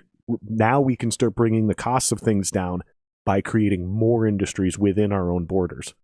But you know, this is such a complex thing, right? And Highly theoretical as well. right, of course. And I'm not an economist, so I don't know the impact of all that. But when you look at a pair of Nikes, and I thought that was an interesting example because the Nike tennis shoe only cost them like $5, Something like that, yeah. something like that. But it cost them $80 million to pay the athlete to endorse them. Sure. So like shit's skewed. And I understand being a commission type person. I see what you're saying. Red Wing doesn't sponsor anybody. Right. My boots are still at $300 though. Right. But if I don't hunt, I don't eat. You know, so I believe in that kind of capitalist type society where I want to be paid on performance. So I understand that. So I understand the meritocracy side of things. Right. So it's so like, I think the biggest thing to stop inflation is probably go back to the gold standard. I think that would help a lot, or a second currency to balance it against. Right. I think that would probably be the number one thing to do, but we're not the only country that's not on the gold standard. Right. So, what would that do for the price of gold today? Shoot it through the frickin' roof. See, and that's where I don't understand this shit. And I think the average Joe American doesn't, I don't think I'm alone in this because I'm not an economist. I don't understand that. I don't understand how you can just print more fucking money. Well, you can't. Well, but you know what I mean? That's the general general consensus. Oh, they just print more money. Well, the cost of gold going up would be a good thing for everybody involved, except for people who use gold to manufacture products, right? Right. Like that's the only people. But for everything else, like investment wise, who don't have any gold. Yeah, but you don't need gold anymore, right? Like you used to need it because it was the currency, Yeah, right? right? So that was a little different. Now you don't need it for anything except for jewelry and manufacturing of electronics. Right. So yes, it would bring up the cost, which would hurt those industries short term. But again, I think those things would even themselves out in the long run. It would make the value of gold go up so much that anybody who currently invests in gold would just make money on whatever they currently own. It would be good for everybody in the long run because when something has value, that's what actually fights inflation, right? When something loses value and it's everywhere, right? That's when something doesn't have value. And to keep it simple or keep it stupid for me and for the other listeners, that's literally why something costs more now than it did last year.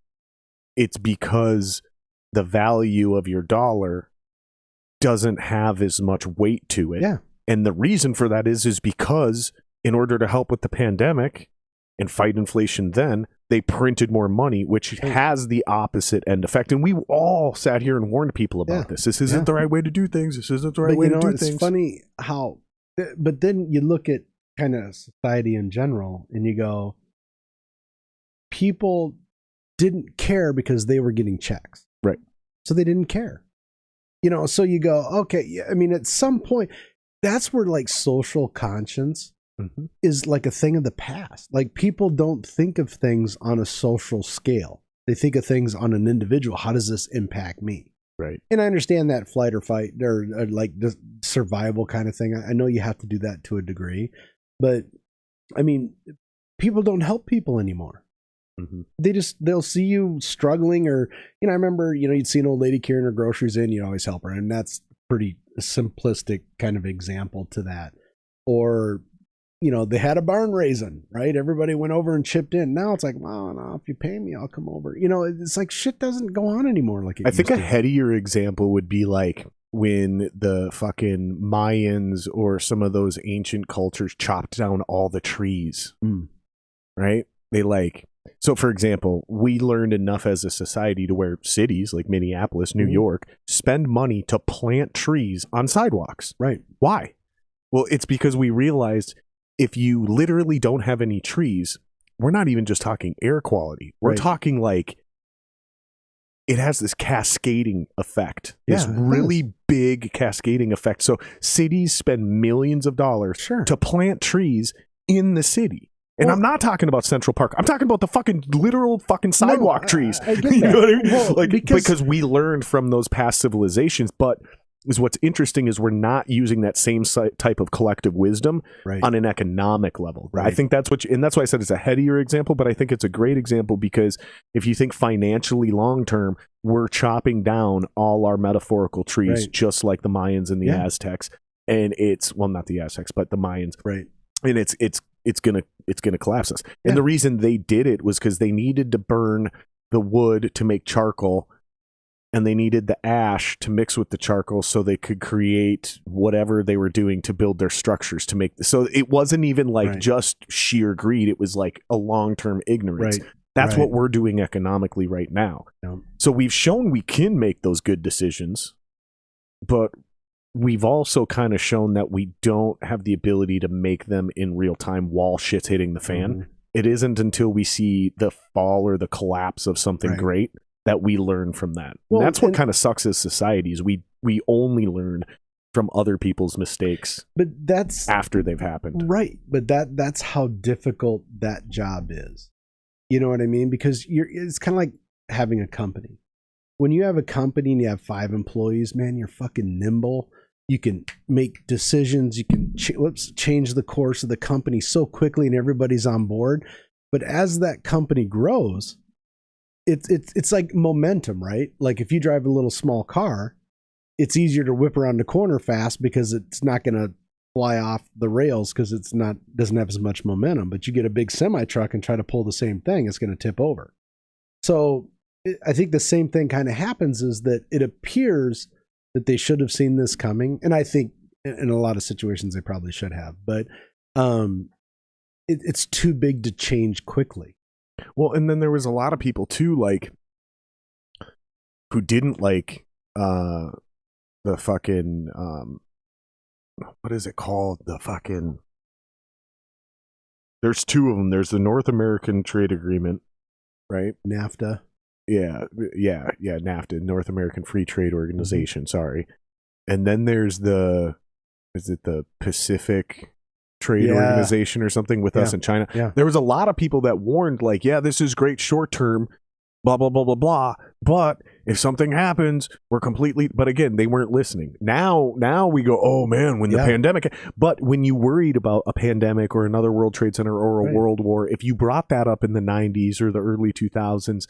You were a conspiracy theorist. You were paranoid. Yeah, right. Now you were a prophet, basically. You know, but nobody was listening back then because everybody was making money. You had the first internet boom in the late 90s under Clinton. Right. He wasn't going to fucking change shit. No, he had already just signed the North American Free Trade Agreement, and set up the Pacific Trade Partnership. I think that's what it's called, the PTP. Right. And then you get into George Bush, where he's just trying to deal with 9/11, right? And then you get Obama, who inherits a fucking economic crisis in the mortgage bubble bursting. Right. So none of these motherfuckers were trying to actually fix a problem. They were all just trying to patch the current hole that sprung up while they were captain of the ship. Yeah, that's exactly right. And you know, it's funny. I have a friend he's from China. He's an China. And, that's my favorite thing about Trump, was how he said China. China. So I have a friend, he's from China, and he's I think he's a cardiologist by trade.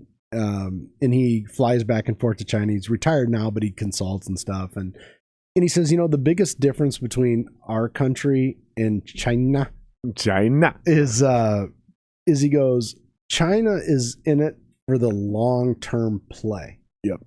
And he goes, and he gave me a really good example, and I thought, no shit. He goes, because like in our country, they have like companies give out quarterly reports so you can make decisions on what stocks to buy, right? He goes, in China, it doesn't, I mean, they still do that, but their play is all about the long-term play, where we're here about the quick buck constantly. You know, what can we do to drive the stock price up? I know it's going to drive it up this quarter. Who gives a shit about the third quarter? It's going to fuck up our third quarter. We'll figure it out when we cross that bridge. We'll figure it out when we get there. That's a scary mentality. And that comes back to like what we were talking about earlier, where you go, this is why you always want to have fucking cash on hand. Yep. It's like, what insurances are you guys implementing in case your shit goes afoul. Yeah, and that's definitely true because like Mike Baker from the CIA, he talks about how they do their spy network as well, right? So like America, we send over somebody and they have 6 months to a year, maybe 2 years to flip an asset and gather information. Right. This is literally true how we do our intelligence gathering as well. Right. And our spies and shit. You got 6 months to 2 years. The Russians, they'll send somebody over for 10 years, 15 years. Right. The Chinese will send somebody over for 30 years.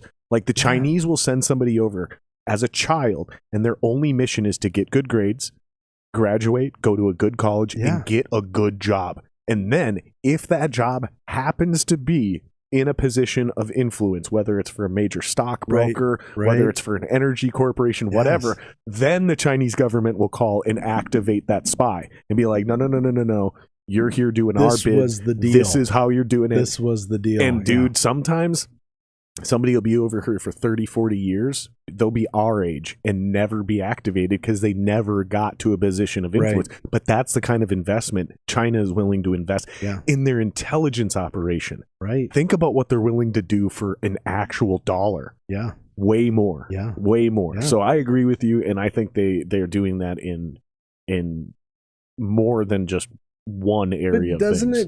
doesn't it like amaze you at like how naive our government appears to be regarding shit like that? It's like, no, it's like when it's because our politics are set up in 4 and 8 year swings too. So you got to think of it like that. That's true. You know so what I mean? they're under it's a race for them. It's a sprint. Exactly. I got to get this shit done quick. Yeah. When you're a dictator who's in there for 20, 30 years, you got time. You got time for your play. Mm. But it's almost like, because I mean, remember when Trump was predicting Putin going into the Ukraine? Mm-hmm. And then Biden, everybody laughed at him. Yeah. And then Biden gets up there and acts like, oh my God, acts like fucking surprised. It's like, dude, you're surprised? Do you think they make that move if Trump is still in office? No.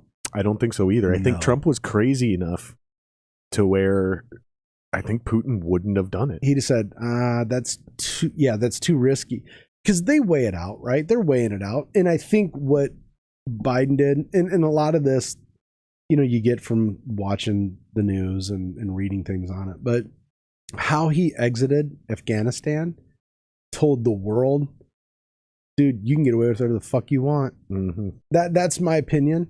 Yeah, no, I agree. And it's funny because even though technically Biden wasn't responsible for that, that was an evacuation plan and date signed into act while Trump was still president. But when Joe Biden got into office, and this is actually understandable if you think about it rationally, his mind is, I've got 4 years to accomplish what we said we were going to do. Mm-hmm. Let's set out to do that. The last thing they're thinking is, hey, by the way, what did Trump say we're going to do 9 months from now? Like, it's just not how people think, really, right? But really, so dude, then by the time, I'm telling you, I'm 100% certain of this. There's zero doubt in my mind. Okay. It was that is something that's already been taken care of. And then maybe he should have reevaluated it, but that's just not how it's really done. So he was inheriting a bad situation. He should have handled it differently, especially once that date came up and we had more intel coming in. He should have pivoted and made a new decision. I agree. But what I'm getting at is, like, I agree with you 100%, regardless of what I just said, that because he didn't pivot and make corrective action and just let the whole thing fall apart, he set the precedent to the world, do whatever the fuck you want, because Biden ain't doing shit about it. Right. And the question is how long before China takes Taiwan? Because that's where all the computer chips are made, and we already have a problem. Yeah, and you know what? That's why China loves this Ukraine situation, because they feel that we're going to take our eyes off Taiwan. And what are we going to do? Fight a war on both fronts? Can't be done. I mean, we're not fighting Hitler one proved on that. Well, here's the thing, though. I listened to this guy. He does military shit on YouTube, and it's pretty compelling. Like, it's it's impressively in depth. Right. And he was saying, with the way the American military is set up and our bases of operations, we could legitimately defeat the entire world by ourselves. Like, this isn't true in World War II. It wasn't cost? Even exactly. At what it would be cost? at an insane cost. That's exactly right. And it could be done. But see, what I think is going on here too is that, and China, that was also, by the way, that was also assuming that nobody launches nukes. It was just a typical war. Yeah. But when shit hits the fan, that's what's going to happen. By the way, to stay on this, did you hear or see the video of Trump calling John Daly? You know, the golfer? Yeah. So John Daly's drunk at some golf club, and all of a sudden Trump calls him, and fucking John Daly's got the phone, and he goes, yeah, it's really unfortunate what's happening in Ukraine, and it wouldn't have happened while I was in office, and because we talked about it, and I told him, if you do it, I'm bombing Moscow. And he goes, and I think he believed me a little bit. Maybe it was only 5%, maybe it was 10%, but it was enough for him to not do it while I was in office. And it's like, I don't know if that's classic Trump talking out of both sides of his mouth. Right, probably. But I also kind of believe him because Trump was that kind of, I'd bomb the shit out of him. I think he took no shit. Yeah. And when I look at Biden and I watch his mannerisms, and he's like this guy that he's like, and we've all had like these managers in our life at jobs we've had at some point where, dude, I don't care what happens. I'm just so happy to say I'm the manager. You know what I mean? I know exactly. That's how I feel about Biden. Is and you see him, he's like a little kid. He's like, yeah, I don't care how well we do. I'm president. Damn it! Look at me. I'm president. Look at me. Look at me. That's how I feel. And I could be off base. I don't know, but I mean, he just seems like smarmy to me. Yeah. And that's just my opinion, but you can tell that Putin is really trying to drag us in there because he's going, if you do this, I'm taking that as an act of war. Yep. You're talking about the no-fly zone thing? No-fly zone, the sanctions. He's commented on a couple things. If someone does this, I'm invading. I'm taking that as you're declaring war on me. That's why I'm saying we just got to do it. Here's why we can't do it. Because if we do, this, again, my opinion, and I'm no fucking international, guy. I don't. If we do that, I think China is hanging back, going, we want Putin to drag the U.S. into this thing, and then we're going to go take Taiwan.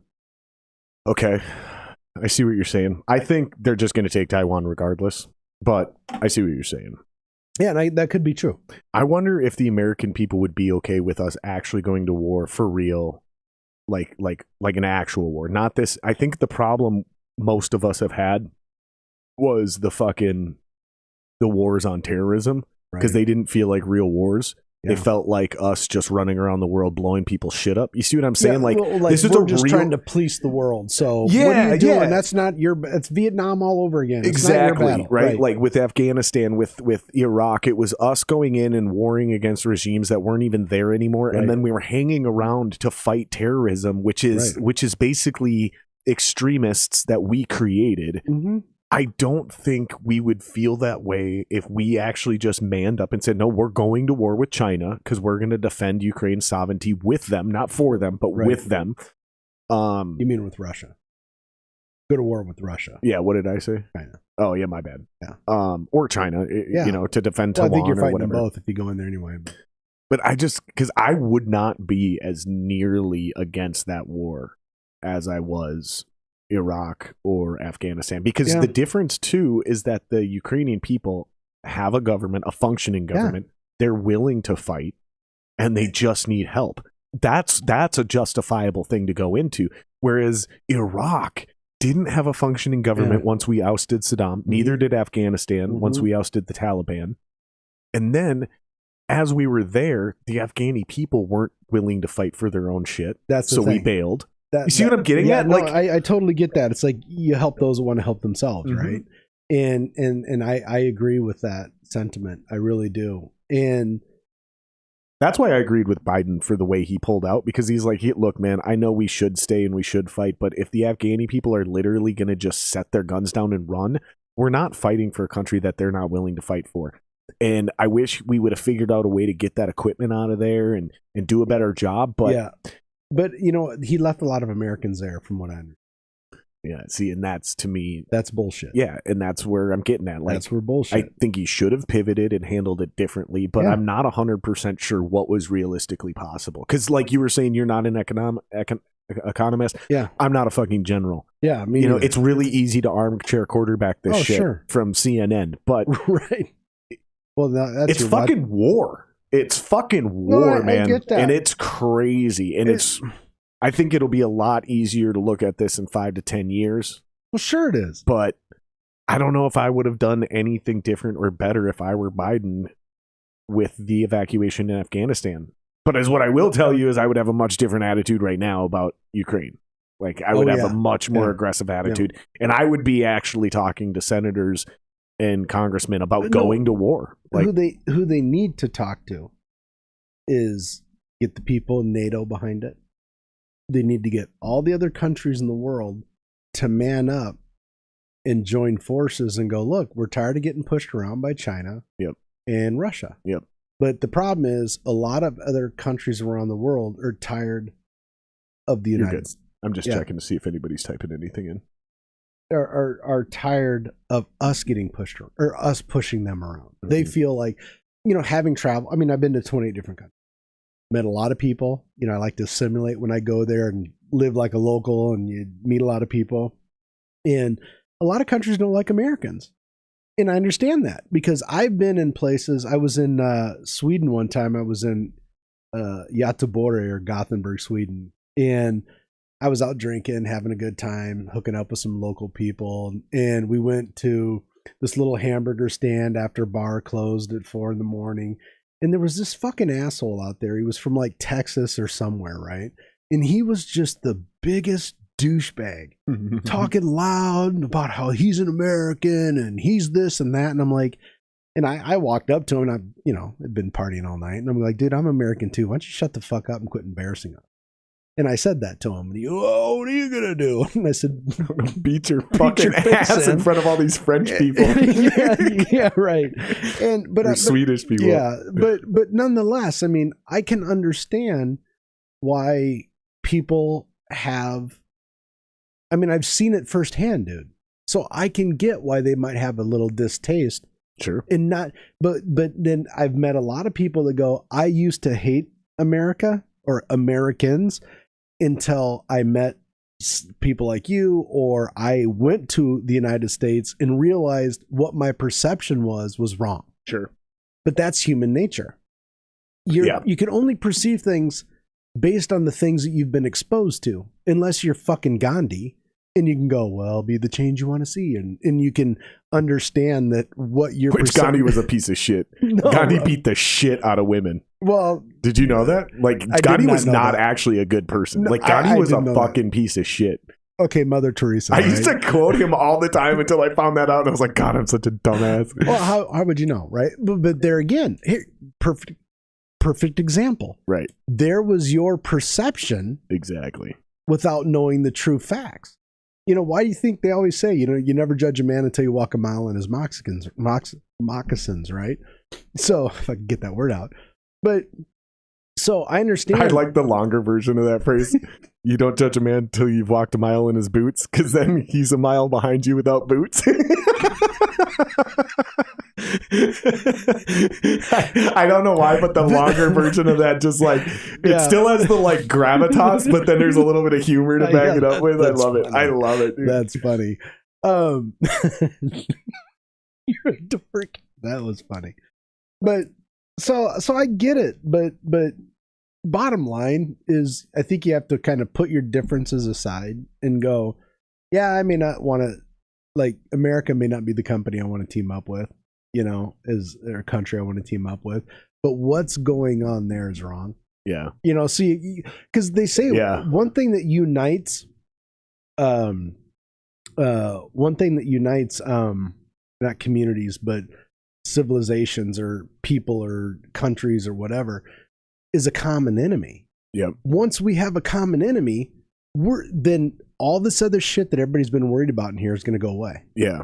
Because it's not us and, you because you wear glasses full time and I only wear glasses part time. It's that's not the separator anymore. It's us against the people that are invading the Ukraine. Yeah. I think it's interesting though, because it feels like what I'm hearing from a lot of the people like in Ukraine who do want us there right now. Right. I feel like it's like when I complain about the cops. Right. It's like they're never there when I want them or need them. But they're always there when we don't want them. And that's what I think I'm really trying to say as far as my sentiment goes, is like, it seems like now is the time we should be there. Whereas some of the other times we fucked around, so we've developed this reputation because we're not picking the right battles. You know, that's something we tell people all the time. Learn how to pick your battles, dude. Right. We haven't really done that as a country. No, that's a good we pick a lot of the wrong battles, that's dude. That's a great example. This is the time where we should be over there defending a nation's sovereignty against a foreign invader. I mean, if there's ever a time to go to war, this is it.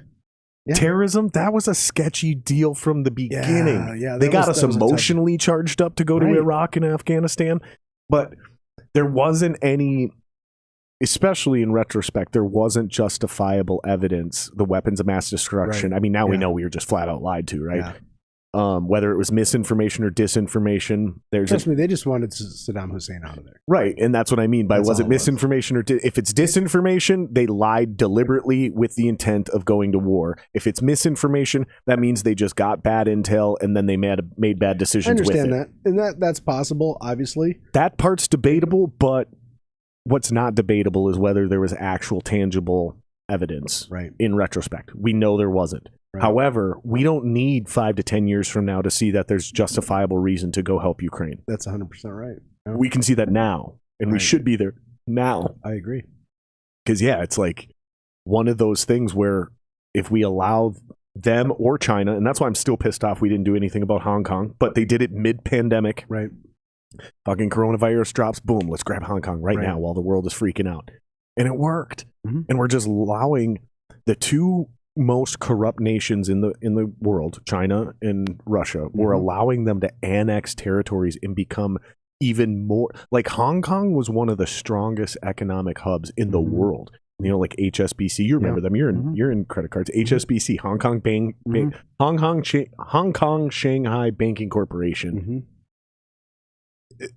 The shit going on up there was incredible. And now it's under the power of China, not independent. And China's just becoming more and more powerful, and everybody's becoming reliant on it. Yeah.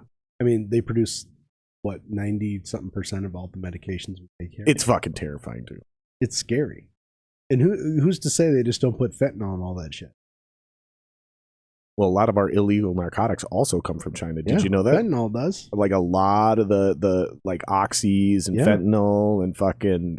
They ship it down to Mexico and then it gets brought up here. Yep. And every time we fucking make one of the formulas illegal over in China, they just add a molecule to literally legally make it a different deal and send it right back over. And so we're just in this this is another reason they say just legalize it then. Yeah. Legalize it so we can regulate it. So then we're not making this one illegal. So then you just put a new wrapper on it. Yeah. We're making anything that isn't this illegal. So we're saying the only thing that is legal is this. But so then we get rid of the incentive for them to make the illegal product. Think about that. Would it though? Yeah, because they still have to change the formula. They still have to reproduce. They still have to set up those machines just like any other form of manufacturing.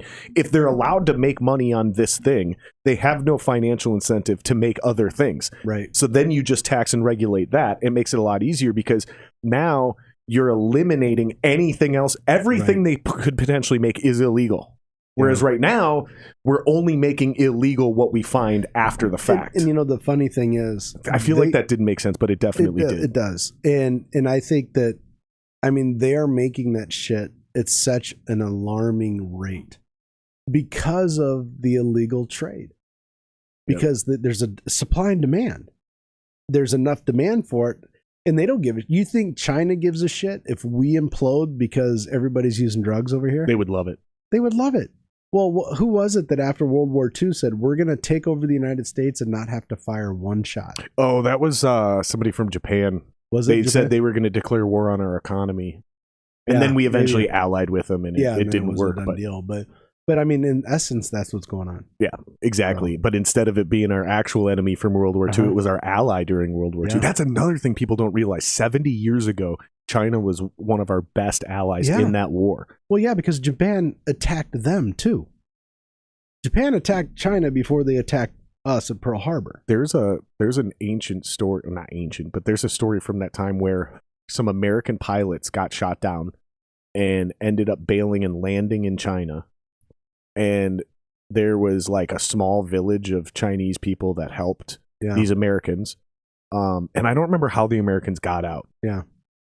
But it's a crazy. I think they might have even made a movie over this. Right. Or if they haven't, they're going to.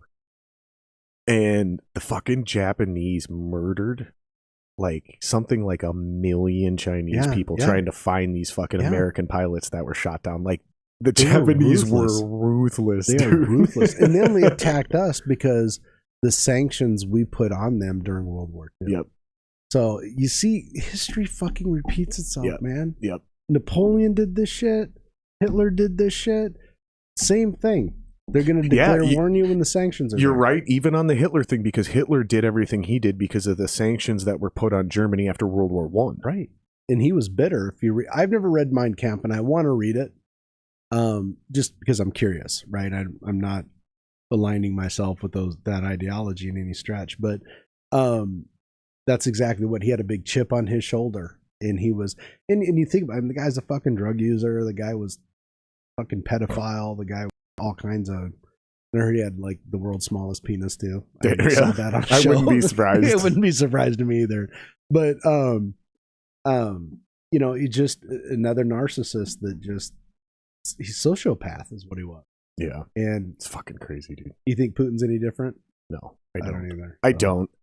And I think we got to just man up and do it. I think we got to just go to war with him. Because I just don't see this.